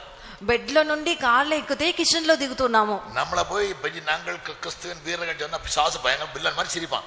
நீயா యేసుకు శిష్యుడా యుద్ధ వీరుడా కమాల్. మీరు వెళ్ళి క్రీస్తుకు సైనికులు మేము అని చెప్పినట్లయితే అపవాది అయిన వాడు మనల్ని చూసి నవ్వుతాడేమో. we are a big laughing stock for the devil. అవునా நமக்கு విల్లన్. అపవాదికి మనం గొప్ప హాస్యాస్పదంగా ఉన్నాము. புரியுதா? ஆனா பீத்தம் வாயில கிறிஸ்துவின் வீரர்கள் ஜெயம் ஜெயம் அல்லையே பாடுறாங்க சிஸ்ட தொண்டை உடைஞ்சு போயிடும். என்ன చేయడం புரியாது. క్రీస్తు సైనికులు మేము, క్రీస్తు వీరులం మేము అని మనం పాటలు అయితే పాడుతాము, కానీ ఏమి చేయాలో మనకి ఏమాత్రం తెలియదు. never ever become emotional. your brain will be drained out. ఎన్నడూ కూడా ఉద్రేకపూర్వకంగా మారకూడదు. అలాగా ఉద్రేకపూర్వకంగా మారినట్లయితే మీ యొక్క మెదడులో ఏమీ లేకుండా తొలగిపోవును. నేను చెప్పు ప్రతి ఒక్క మాటకి కూడా నేను ఆధారంతో చెప్పుచున్నాను. మీ యొక్క మనసులో ఎల్లప్పుడూ కూడా దేవుడు ఉండాలి. రెండవదిగా యేసు ఉండాలి. మూడవదిగా పరిశుద్ధాత్ముడు ఉండాలి. నాలుగవదిగా దేవుని యొక్క వాక్యం ఉండాలి. Then you can become a soldier. అప్పుడు మాత్రమే మీరు సైనికులుగా మారగలరు. That is your first weapon. అది మీ యొక్క మొదటి ఆయుధము. Secondly, righteousness. రెండవదిగా మీ నీతి. Righteousness means నీతి అని చెప్పినప్పుడు performance. మన యొక్క క్రియలు, performance of law. ఒక నియమమును మనం క్రియారూపకంగా మార్చుట. What is righteousness? ఎలా சொல்லுங்க அப்பதான் தள்ள ஏறும். மூணு கண்ணு ஏறாது. అందరూ నోరు తెరిచి చెప్పండి, అప్పుడే మీ యొక్క మెదడు. నీతి అనగా ఏమిటి? performance of law. నీతిని మనం అమలు పరచుట. whatever commandment God gives you, when you perform it, it will become righteous. దేవుడు మీకు ఏ నియమమును ఆజ్ఞాపించినప్పటికీ మనం దానిని అమలు పరిచినట్లయితే అది నీతిగా మారును. your feet must be shod with the gospel of peace. పాదములకు సమాధాన సువార్తవలెన సిద్ధ మనసును జోడును తొడుక్కొనవలెను. or army fellow will always wear strong shoes. ఒక సైనికుడు ఎల్లప్పుడూ కూడా ఒక బలమైన ఒక మంచి బూట్లను వేసుకొనును. he has to walk in rugged places. అతడు ఎంతో గరుకు ఎత్తు పొలంలో స్థలంలో నడవలసి వచ్చును. through ravens. ఎన్నో ముళ్ళలో terrains. ఎన్నో ముళ్ళ పొదలలో వెళ్ళవలసి వచ్చును. thorny places. ఎన్నో muddy places. మంటి స్థలంలో ముళ్ళ పొదలలో వారు వెళ్ళవలసి వచ్చును. shoes must be very very strong. అతని యొక్క బూట్లు ఎంతో గట్టిగా ఉండాలి. what is that? అదేమిటి? preparation of the gospel of peace. అది సమాధాన సువార్త వలన సిద్ధ మనసు. whenever you fight a battle of faith, ఎప్పుడైనా మీరు విశ్వాస పోరాటము పోరాడుచు ఉందురో, one thing you have to protect. ఒకటి మీరు కాపాడుకోవాలి. what is it? అదేమిటి? peace in mind. మీ యొక్క మనసులో సమాధానమును కాపాడుకోవాలి. அந்த peaceல మనదా நீங்க అధైర్యపడువீங்க, ఆడ ఆరంభించువீங்க. మీ యొక్క మనసులో మీకు సమాధానం లేనట్లయితే మీరు అధైర్యపడి మీరు కదిలింపబడుదురు. I had one of my aunts. she lost her child. 1 year old child. మాకు ఒక ఆంటీ ఉండేది. ఆమెకి 6 సంవత్సరముల పిల్లవాడు మరణించి ఉన్నాడు. and the child died. ఆమె ఆ పిల్లవాడు మరణించెను. We were all there around. Everybody looked at the child and wept, except my aunt. అందరూ కూడా చిన్న పసిబిడ్డను చూసి ఏడ్చిరు కానీ నా యొక్క ఆంటీ మాత్రం ఏడవలేదు. ஆமா எல்லாத்த புள்ள ஸ்டைலா இருந்துச்சு, பியூட்டிஃபுல், வெரி క్యూట్. ఆ యొక్క బిడ్డ ఎంతో సౌందర్యంగా ఉంటెను. அந்த ஆண்டி மாத்திரம் அழவே இல்ல. ఆ యొక్క ఆంటీ ఏమాత్రం ఏడవలేదు. இது ஏன் பிள்ளை இல்ல மாதிரி. నా బిడ్డ కాదన్నట్లుగా ఆమె ఉంటెను. I asked my mother why she is not crying, everybody weeping. My mother weeping or shedding tears. నా తల్లిగారు అయితే బాగా ఏడ్చి చూడండి, నేను నా తల్లి వద్దకు వెళ్ళి ఎందుకు ఆంటీ ఏడవట్లేదు అని నేను అడిగి ఉంటిని. పాస్టర్ గారు అమ్మ పిల్ల కొడుకుని తిరిచి గిఫ్ట్ கொடுக்குறாங்க. పాస్టర్ వచ్చి ఆ యొక్క బిడ్డని ఇవ్వండి అంటే ఏదో గిఫ్ట్ ఇచ్చినట్లుగా నవ్వుకుంటూ ఆ యొక్క బిడ్డను ఆమె చేతిలో everybody was surprised. అందరూ కూడా ఆశ్చర్యపడిరి. After the funeral was over, I came and asked my aunt. భూస్థాపన ఆరాధన ముగించిన పిమ్మట నేను వెళ్ళి నా ఆంటీ వద్దకు వెళ్ళి అడిగి తిని என்ன கேட்டேன், இவ்வளவு பேர் அழகு, நீ சொந்த அம்மா நீங்க அழல, உங்களுக்கு பிள்ளை வேண்டாமா இருந்துச்சா? నేను అడిగాను, ఇంతమంది ఏడుస్తుంటే మీరేంటి ఏడవకుండా ఉన్నారు, నీకు ఆ బిడ్డ వద్దా ఏమిటి అని అడిగి ఉంటిని. పిల్ల కట్టదానే పోచి చైల్డ్ వెంట ఓన్లీ గాడ్ నో. బిడ్డ దేవుని వద్దకే కదా వెళ్ళినది. நான் எவ்வளவுதான் அழுதாலும் பிள்ளை வருமா? నేను ఎంత ఏడ్చినా బిడ్డ తిరిగి వస్తుందా? அப்ப என்ன மாதிரி முட்டாளி யார் இருப்பா உலகத்துல? నేను అలాగే ఏడిస్తే నాకంటే బుద్ధిహీనులు ఎవరుంటారు? So I had perfect peace in my heart. Now I am very peaceful. అందుచేత నా మనసులో పూర్ణమైన శాంతి ఉండెను, సమాధానం ఉండెను అని చెప్పాను. I was just 8 years old also those days. So there are people under all circumstances they maintain peace in their mind. కొంతమంది ఉంటారు అన్ని పరిస్థితులలో వారు తమ యొక్క సమాధానంను కాపాడుకొందురు. Now only when you have peace, that peace is said to be a gospel. ఈ యొక్క సమాధానమే సువార్తగా పిలువబడుచు ఉన్నది. Everybody must speak about peace. అందరూ కూడా సువార్త గురించి మాట్లాడవలెను. మற்றவங்களுக்கு సమాధానం கொடுக்கணும், ఇతరులకు సమాధానం ఇవ్వవలెను. Jesus said to his disciples, యేసు తన శిష్యులతో ఇలాగూ చెప్పిరి, when you go for visiting, మీరు ఇళ్ళను దర్శించకు వెళ్ళినప్పుడు, enter in their house, మీరు ఒక ఇంటిలోనికి ప్రవేశించి what should you say? ఏమి చెప్పాలి? Praise the Lord. స్తోత్రం. என்ன சொல்லணும்? ఏం చెప్పాలి? சத்தமா சொல்லுங்க. when you enter a believer's house, what should you say? మీరు ఒక ఇంటిలోనికి ప్రవేశించగానే ఏమి చెప్పాలి? இந்த வீட்டுக்கு சமாதானம் உண்டாவதாக, peace be to this house, அதான் சொல்லணும். సమాధానం కలుగును గాక అని చెప్పాలి. கிறிஸ்தவங்க மறந்துட்டாங்க, ஒரு வீட்ல என்ன பிரைஸா சொல்லக்கூடாது, என்ன சொல்லணும்? peace be to this house, அதான் ஜீசஸ் சொன்னார். యేసు ఒక ఇంటికి వెళ్ళగానే స్తోత్రం కాదు చెప్పేది, ఇంట్లో సమాధానం ఉండును గాక అని చెప్పాలి. అద சொல்றாங்க, ஒரு జాతికన్నా சொல்றாங்க. யாரு? ఒకే ఒక గుంపు వారు అలాగో చెప్పుచూ ఉన్నారు. ఎవరు ఆ గుంపు వారు? సే ముస్లిమ్స్. ముస్లింలు. You go to Gulf country, మీరు గల్ఫ్ దేశంలోకి వెళ్ళినట్లయితే, one man when you listen to other man, peace be to you, peace be to you, they say, peace. ఒక వ్యక్తిని మరొక వ్యక్తిని కలుసుకుంటే సమాధానం కలుగును గాక, సమాధానం కలుగును గాక అని చెప్పుదురు. మనమజలో praise the Lord Jesus, అజల peace be to Jesus. మనమైతే స్తోత్రంలో దేవునికి స్తోత్రం, పరిశుద్ధాత్మకు స్తోత్రం, సమాధానము దేవునికి స్తోత్రం, సమాధానం అని చెప్పుచూ ఉన్నాము. తిరుపతి విட்டு வெளியே போகாம இருக்கிறது வரை జన నాలెడ్జ్ உங்களுக்கு సంబంధమే இருக்காது. తిరుపతి నుండి మీరు బయటికి వెళ్ళు వరకు కూడా ఈ లోక జ్ఞానంకి మీకు ఏ సంబంధం ఉండదు. I want all the youth at least to come out of this pond, frogs pond. కనీసం యవనస్తులైనను ఈ కప్పలుండినటువంటి బావిలో నుండి బయటికి రావాలని కోరుచున్నాను. I speak a wide range of matters. Why? నేను విస్తారమైన మాటలు మాట్లాడుతున్నా. ఎందుకొరకు? At the age of 8 I left Kerala. నేను నా యొక్క 8వ ప్రాయంలోనే కేరళను విడిచి ఉన్నాను. At the age of? ఏ ప్రాయంలో? ఏ వయసులో? Now 72. ఇప్పుడు 72 సంవత్సరములు. From the extreme end, south end, I went up to the north extreme end and the west Gujarat and to Kohima. దక్షిణ కొన కేరళ దక్షిణ కొన నుండి నాగర్కోయిల్ నుండి ఉత్తరం వరకు, గుజరాత్ నుండి అస్సాం వరకు, నేపాల్కి వెళ్ళి ఉన్నాను. గల్ఫ్ కంట్రీస్, పక్కన గల్ఫ్ కంట్రీలకు వెళ్ళి ఉన్నాను. ఇప్పుడు ఊరు సుత్తి இருக்கிறதுனால அறிவு வளருது, வேற ஒண்ணும் இல்ல.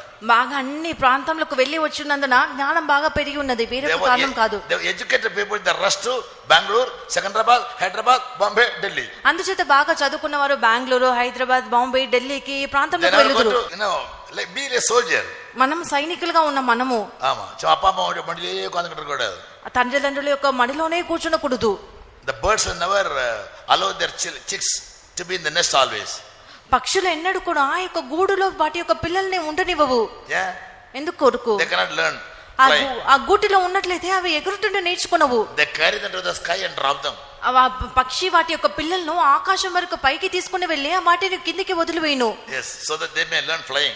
అప్పుడే నేను అవి ఎగురుటను నేర్చుకున్నాను అని Abdul Kalam used to say. Doctor Abdul Kalam ఎల్లప్పుడూ ఇలాగూ చెప్పేవాడు, go to unexplored area and study the state of the people, grow in knowledge. అన్ని ప్రదేశంలో knowledge அந்த மனுஷன் கிறிஸ்தவனா இருந்திருக்கணும். ఆ యొక్క అన్ని கிறிஸ்தவனுக்கு கிறிஸ்தவ சுபாவம் இல்ல, முஸ்லீமுக்கும் சீக்கிரம் கிறிஸ்தவ சுபாவம் இருக்கு.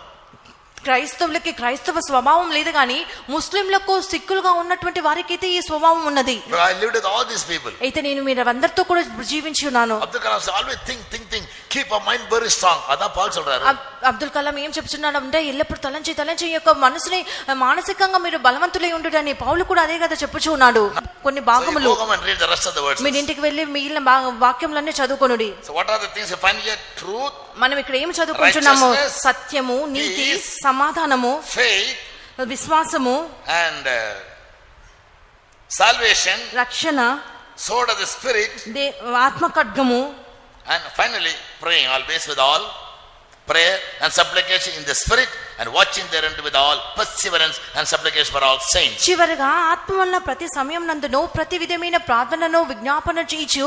ఆ విషయమే సమస్త పరిశుద్ధుల నిమిత్తమై పూర్ణమైన పట్టుదలతో విజ్ఞాపన చేయొచ్చు. వెలుగుగా ఉండవలెను. God's own people. పాత కాలపు ఇశ్రాయేలు దేవుని యొక్క సొంత జనులు. We are the New Testament Israel. మనము నూతన నిబంధన ఇశ్రాయేలీలము. God says you are my people. దేవుడు చెప్పినారు మీరు నా సొంత జనులు అని. You come away from these unclean people. ఈ యొక్క అపవిత్రమైన ఈ జనుల నుండి బయటికి రమ్ము అని చెప్పిరి. Then I'll be your God and you will be my people. అప్పుడు మీరు నా జనులై ఉందురు, నేను మీకు దేవుడినై ఉందును.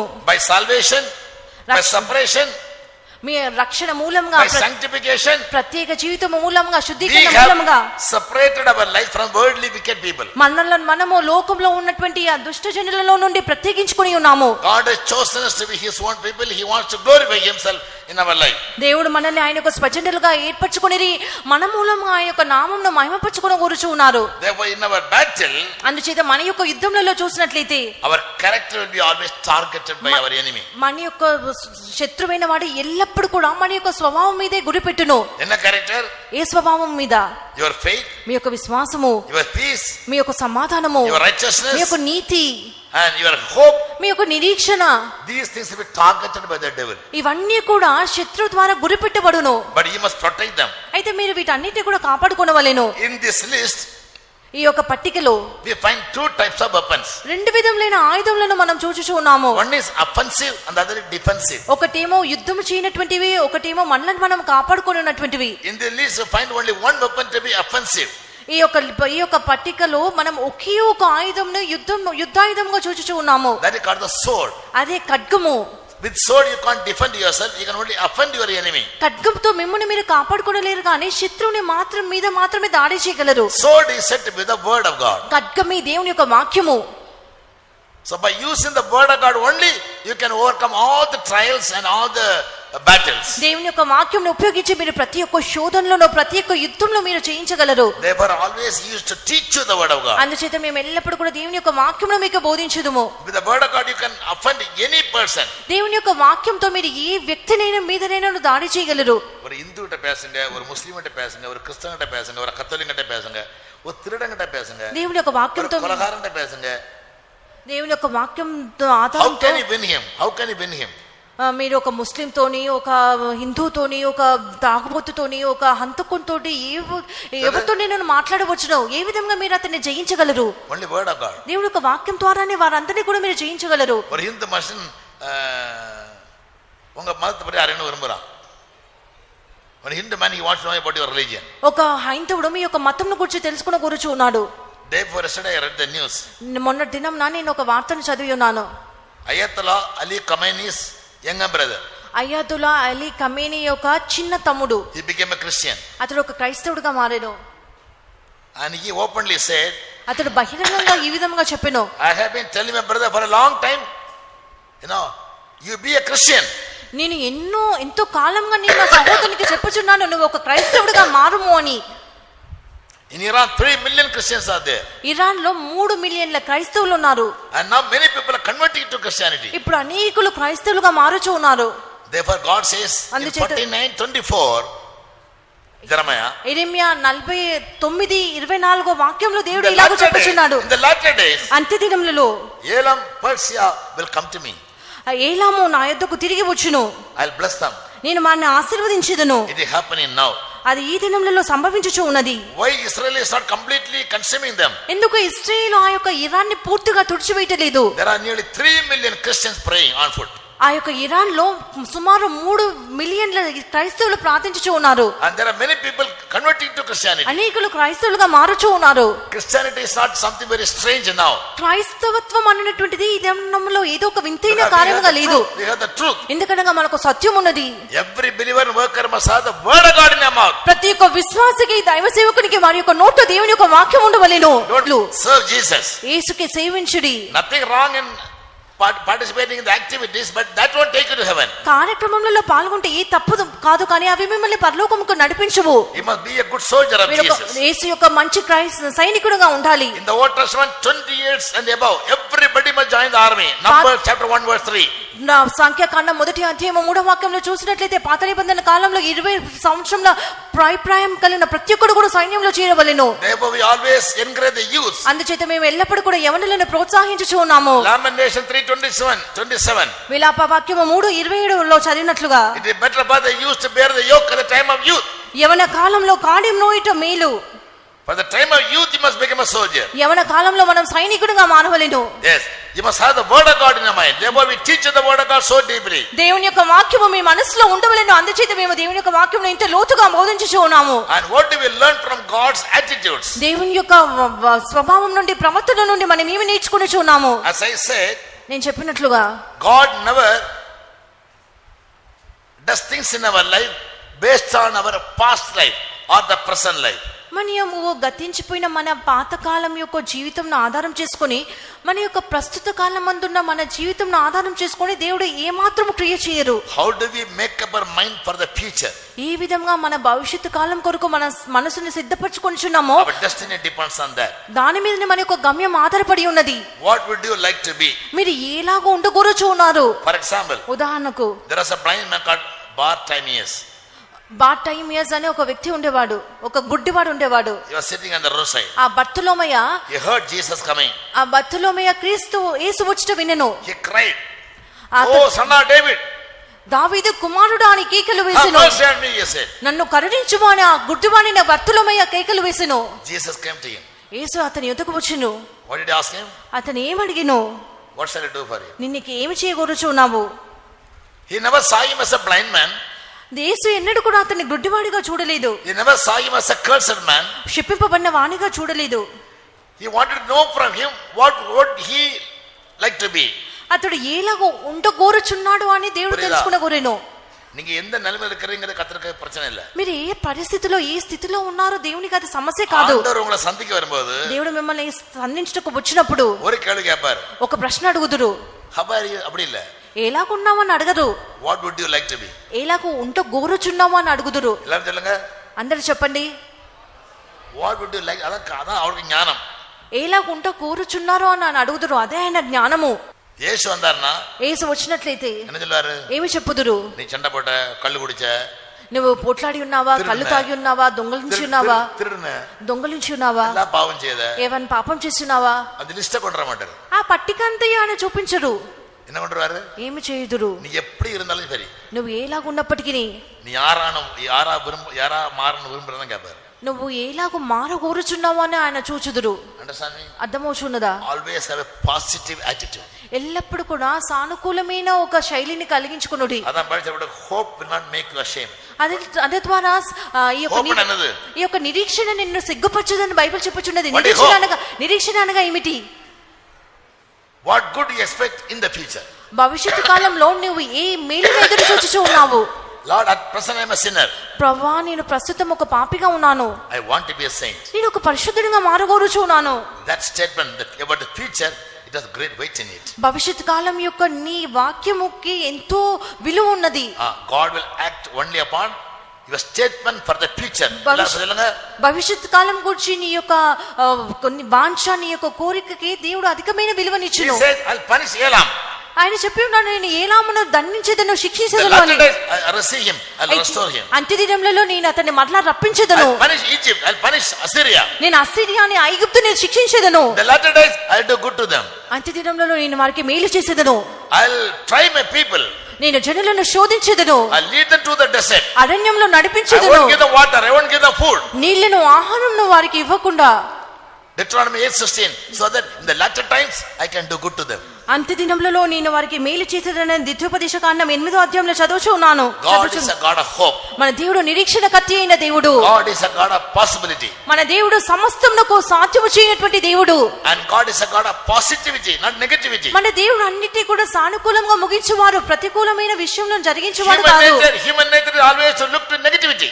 మన యొక్క మానవుల యొక్క మనస్తత్వం ఇది ఎల్లప్పుడూ కూడా ఈ యొక్క ప్రతికూలమైన పరిస్థితులనే చూచును. When you look to this sister, నేను ఈ యొక్క సహోదరి వైపు చూసినట్లయితే as a human being, you have negative ideas. నీ యొక్క మానవునిగా ఎల్లప్పుడూ కూడా ప్రతికూలమైన భావనలే ఈమె మీద కలుగును So when one person looks at the other person, he always look to the negative part of it. ఒక వ్యక్తి మరి ఒక వ్యక్తిని చూసినప్పుడు వారి యొక్క వ్యతిరేకమైన ప్రతికూలమైన వైపే చూచుదురు. But God always looks at the positive side of our life. అయితే దేవుడు ఎల్లప్పుడూ కూడా మన జీవితం యొక్క అనుకూలమైన భాగంలోనే చూచుదురు. இந்த ரகசியம் புரிஞ்சு பிராக்டிஸ் பண்ணாதான் TPM நல்ல விசுவாச ஜீவிச்சு பரலோகத்துக்கு போக முடியும். ఈ యొక్క మర్మంను అర్థం చేసుకొని బాగా జీవించినప్పుడు మాత్రమే TPM లో మంచి విశ్వాసంగా జీవించి పరలోకంకు వెళ్ళగలరు. ఎత్తన కన్వెన్షన్ పోనాలో ఎவ்வளவு మణి నేరం ఆవిలో నిరంజాలో ఎన్ని కన్వెన్షన్లకు వెళ్ళి ఎన్ని గంటలు మీరు ఆత్మలో నింపబడినప్పటికీ the principles நீங்க follow பண்ணாமட்டா you cannot be a saint. ఈ యొక్క సూత్రములన్నిటిని పాటించినట్లయితే మీరు పరిశుద్ధులుగా మారలేరు. புரிஞ்சங்களா? అదేలే சொல்லுங்க. అర్థమైన వారందరూ చేతులెత్తండి.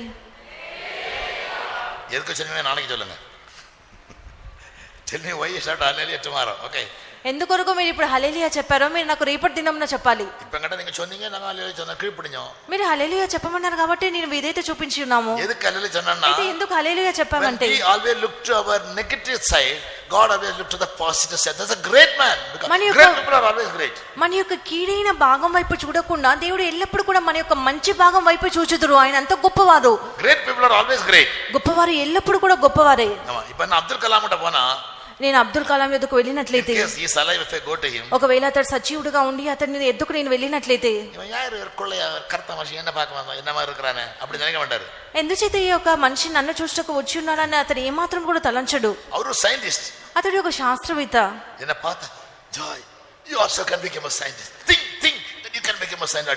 అతడు నన్ను చూసి నువ్వు కూడా ఒక శాస్త్రవేత్తగా మారగలవు, బాగా ఆలోచించి చూడము అని చెప్పును. ఎందుకు? Great people are always great, they will always bring hope. గొప్పవారు ఎల్లప్పుడూ కూడా గొప్పవారు, వారు ఎల్లప్పుడూ కూడా ఒక నిరీక్షణను కలిగించును. God is the greatest of all. We can't see human beings, all the beings, living beings. మన దేవుడు అన్ని మానవులు మాత్రమే కాదు కానీ సర్వ జీవుల కంటే గొప్పవాడు. We are still alive and we are still surviving because God looks to the positive side of our life, the future of our life, and He never looks to the present and the past. మనం ఇంకను సజీవులుగా ఎందుకున్నామంటే దేవుడు మన యొక్క మేలైన భాగం వైపు చూచుచున్నారు కానీ ఆ యొక్క వ్యతిరేక్తమైన భాగం వైపు, కీడైన భాగం వైపు చూచలేదు. Yes, that's what we find from the present war. That's what I learned from the present war. అదే నేను ప్రస్తుత జరుగుతున్న యుద్ధంల నుండి నేర్చుకుని ఉన్నాను. Yes, always look positive. ఎల్లప్పుడు కూడా సరైన కోణంలోనే మనం చూడవలెను. Though you are the worst saint in the church, always I will become the perfect saint in the church. మీరు I'll become perfect. నేను ఒక సంపూర్ణమైన పరిశుద్ధునిగా మారేదనని మీరు ఒప్పుకోలు చేయాలి. However a bad character you are, all these years, ఇన్ని సంవత్సరాలుగా మీకు ఎన్ని చెడ్డ స్వభావంలో ఉన్నప్పటికీ speak words of positivity. ఎల్లప్పుడు కూడా అనుకూలమైన మంచి మాటలైన పలుకుడి. No, I will not be the same. లేదు, నేను పరిశుద్ధునిగా మారలేను. I have hope. నాకు నిరీక్షణ ఉన్నది. I have one will power. నాకు ఒక స్థిర చిత్తుడుగా ఉన్నాను. I can make it. I can make it. నేను దాన్ని సాధ్యపరచగలను. Yes, I learned many things by oneself, my own self. నా సొంతంగా నేను అనేకమైన కార్యములు నేర్చుకుని ఉన్నాను. ஆமா, சைக்கிள் ஓட்ட தானே படிச்சேன், ஸ்கூட்டர் ஓட்ட தானே படிச்சேன், கார் ஓட்ட தனியா படிச்சேன், கம்ப்யூட்டர் தானே படிச்சேன், நீந்தல் தானே, everything. నేనే సైకిల్ ని, స్కూటర్ ని, కంప్యూటర్ ని, ఈదుటను అన్నిటిని కూడా నేర్చుకుని ఉన్నాను. I can do it. నేను అన్నిటిని చేయగలను అనేటువంటి ఒక మనోస్థిరత్వం నాకు ఉండిను. That positive thought alone will make you a successful man. అటువంటి ఆ విధంగా మేలైన కార్యములు మాత్రమే ఆలోచించుట మనల్ని ఒక జీవీరులుగా మార్చును. Doctor Abdul Kalam is a great inspiration for me. Doctor Abdul Kalam నాకు ఎంతో మంచి ప్రోత్సాహితుడుగా కనబడును. I also tried to become great, want to achieve many positions God didn't allow me. నేను కూడా ఎన్నో గొప్ప స్థానాలను సాధించవాలని ప్రయత్నించడం కానీ దేవుడు ఏమాత్రం కూడా నాకు అనుమతించలేదు. I wanted to be a journalist. నేను ఒక జర్నలిస్ట్ గా మారగొడితిని. I used to think big stories. నేను పెద్ద కథలను, పెద్ద కార్యములను ఆలోచించేవానిని. 20 kilometers I can walk like a madman. 20 కిలోమీటర్లు ఒక పిచ్చివానిగా నడవగలను. How? ఎలాగో? I start a story when I leave my home. నేను నా ఇంటిని విడిచినప్పుడు ఏదో ఒక కథను ప్రారంభిస్తాను. By the time I reach the typing institute, one story is over. నేను అక్కడికి ఆ స్థలంకి చేరే వరకు ఆ యొక్క కథ ముగింపబడును. I want to make comments on anything. నేను ఏదో ఒక దాని మీద ఏదో ఒక మాట చెప్పాలని అనుకుందును, కామెంట్ చేయాలనుకుందును.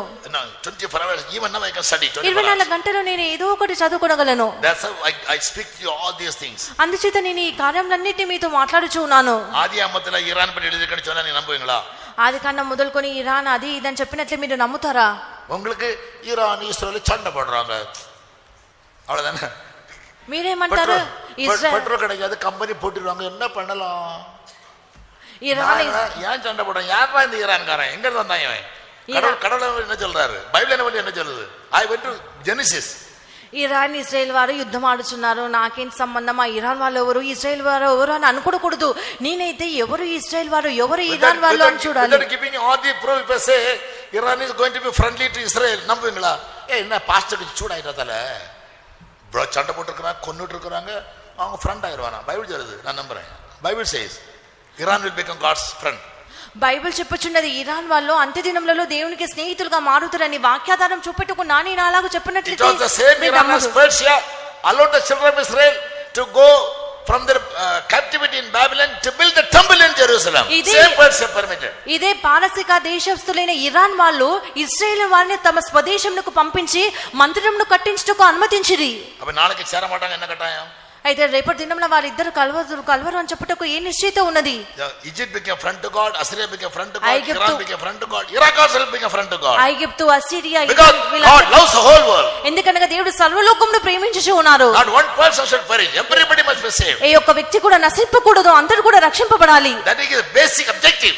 అదే ఆయన యొక్క ప్రాథమిక ఉద్దేశముగా ఉన్నది. And he'll make sure he will do it. ఆయన నిశ్చయంగా అది చేయుదురు. We children of God must grow in this knowledge and think about all these things. దేవుని యొక్క పిల్లలమైన మనము ఈ జ్ఞానంలో పెరగవలెను, ఈ కార్యములన్నీ కూడా చేయవలెను. So the theme of my message today is, ఈ నా ప్రసంగం యొక్క సారాంశం ఏమనగా, everybody say అందరూ చెప్పండి, our destiny మన యొక్క గమ్యము never depends on ఎన్నడూ కూడా our past failures. మన యొక్క గత కాలం యొక్క పరాజయముల మీద ఆధారపడి ఉండదు. Our destiny depends on మన యొక్క గమ్యస్థానం దేని మీద ఆధారపడి ఉంటుందంటే our confession of hope for the future. భవిష్యత్తు కాలం పట్ల మన యొక్క నిరీక్షణ గల ఒప్పుకోల మీద ఆధారపడి ఉంటును. புரிஞ்சவங்க கேளுங்க. అర్థమైన వారందరూ చేతులెత్తండి. உங்க பாஷை ஒரு சொல்லிருங்களா? మీ యొక్క భాషలో మీరు మరలా చెప్పండి. ఇంగ్లీష్ లోనే కట్టాలి, உங்க భాష புரிஞ்ச భాష சொல்லுங்க. మీకు అర్థమైన భాషలో మీరు మరలా తిరిగి చెప్పండి. సరే, నాలే சொல்றீங்க. స్తోత్రం. So that is the theme of this message. అదే ఈ యొక్క ప్రసంగం యొక్క సారాంశము. Let's not hate Iran. Tomorrow he will be saved. We will put to shame there. మనం ఇరాన్ ద్వేషింపకూడదు, రేపటి దినంలో మనకు స్నేహితుడిగా మారును.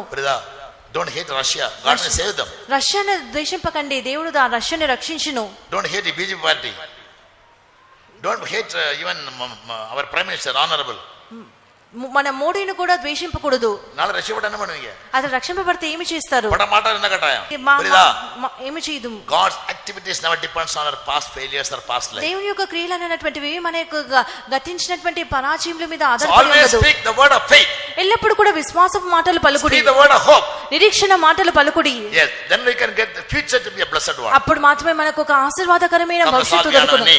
మనమందరం కూడా మోకరించుదాము. Lord, you have plans for all the nations of the world. ప్రభువా, ఈ సర్వలోకంలో అన్ని రాజ్యముల పట్ల నీకు ఒక ఉద్దేశము కలదు. Even the Gentile nations. అన్య దేశముల మీదను. So how much more you'll have a great plan for our life. అయితే నా జీవితం పట్ల నీకు ఎంత ఉద్దేశం ఉండును. You said you are chosen before the foundation of the world. జగత్ పునాది వేయబడక ముందే మీరు ఏర్పరచబడి ఉన్నారని చెప్పి ఉన్నారు Not కదా. that India should perish. India దేశము నశించిపోవునని కాదు. But we all should be saved. ఏ ఒక్కరు కూడా నశింపకుండా అందరూ రక్షింపబడాలని ఆయన కోరుచున్నారు. Hope for the future of God. భవిష్యత్తు కాలం గురించినటువంటి ఒక నిరీక్షణ మనకు ఉండవలెను. The hope is a blessed hope. ఆ యొక్క నిరీక్షణ శుభప్రదమైన నిరీక్షణ. Help us always think about the future blessedness, future bliss. మన యొక్క భవిష్యత్ కాలం యొక్క ఆశీర్వాదం కొరకును ఆ యొక్క నిరీక్షణతో మనం చూచెదము. It is true, I am a hopeless man. మనం ఒక నిరీక్షణ లేని వారము, నిజమే. It is true, I am a defeated man. నేను ఒక అపజయుడను, అది నిజమే. But in future I will not be like that.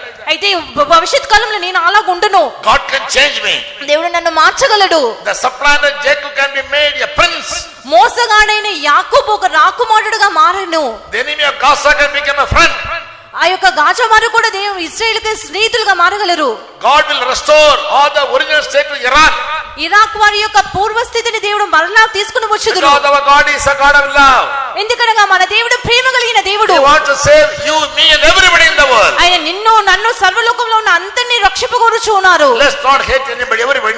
మనం ఏ ఒక్కరిని కూడా ద్వేషింపకూడదు, అందరినీ ప్రేమించాలి. Therefore Paul says in Ephesians 6 chapter, the last verse, అందుచేత పౌలు ఎఫెసీ 6వ అధ్యాయం చివరి వాక్యంలో ఏలాగో చెప్పుచూ ఉన్నాడు. after putting on all the armor of God, ఈ అన్ని ఆయుధములు ధరించుకుని పిమ్మట finally we must pray for everybody అందరి కొరకు ప్రార్థన చేయవలెను, with prayers and supplications, ప్రార్థనలతోనూ విజ్ఞాపములతోనూ, that all may be saved and all of us may have a very good hope about the future. అందరూ రక్షింపబడి భవిష్యత్తు కాలంలో ఒక గొప్ప నిరీక్షణ కలుగు నిమిత్తము God who gave us this message today will perform it in our lives. Those who believe, put up your hands and praise God. ఈ దినమున మనకి ప్రసంగం ఇచ్చినటువంటి దేవుడు భవిష్యత్తు కాలంలో దాన్ని నెరవేర్చుకొని విశ్వసించే వారందరూ కూడా చేతులెత్తి స్తుతించుదురు. All those who lost the hope, నిరీక్షణ కోల్పోయిన వారందరూ, those who failed in their faith life, వారి యొక్క విశ్వాస జీవితంలో అపజయం పొందిన those who వారు, denied and betrayed God, ఎవరైతే దేవుడు తెలియదని ఒప్పుకోలు చేసి ఉన్నారో, repeatedly failed in their every attempt, అన్ని ప్రయత్నములలో అపజయం పొందిన వారు, they're all going to become overcomers in future, believing. Let's praise God again. భవిష్యత్ కాలంలో వారందరూ కూడా గొప్ప జీవీరులుగా మారబోచున్నారు కనుక విశ్వాసంతో దేవుని స్తుతించెదము. Hallelujah. Praise the Lord, praise the Lord, praise the Lord, praise the Lord, praise the Lord. For every counsel God gave us this morning to give us a boost for the future, let's praise God. మన భవిష్యత్ కాలంలో కూర్చి ఉత్తేజపరచుటకు దేవుడు ఈ ఉదయ కాలంలో మనకు అనుగ్రహించిన ప్రతి ఒక్క ఆలోచనకి దేవుని స్తుతించెదము. Praise the Lord, praise the Lord, praise the Lord, praise the Lord, praise the Lord, praise the Lord, praise the Lord, praise the Lord. Now may the grace of our Lord and Savior Jesus Christ, the love of the Father, and the sweet fellowship of the Holy Spirit rest and abide with each and every individual seated here, giving patiently audience to every word that has been spoken to them from God, now and until Jesus returns in all his glory. Hallelujah. God bless you all and praise the Lord everybody. ప్రభు మిమ్మల్ని Peace be to దీవించును you. గాక. దేవునికి స్తోత్రం. అందరికీ సమాధానం కలుగును Peace గాక. be to everybody. అందరికీ సమాధానం కలుగును గాక.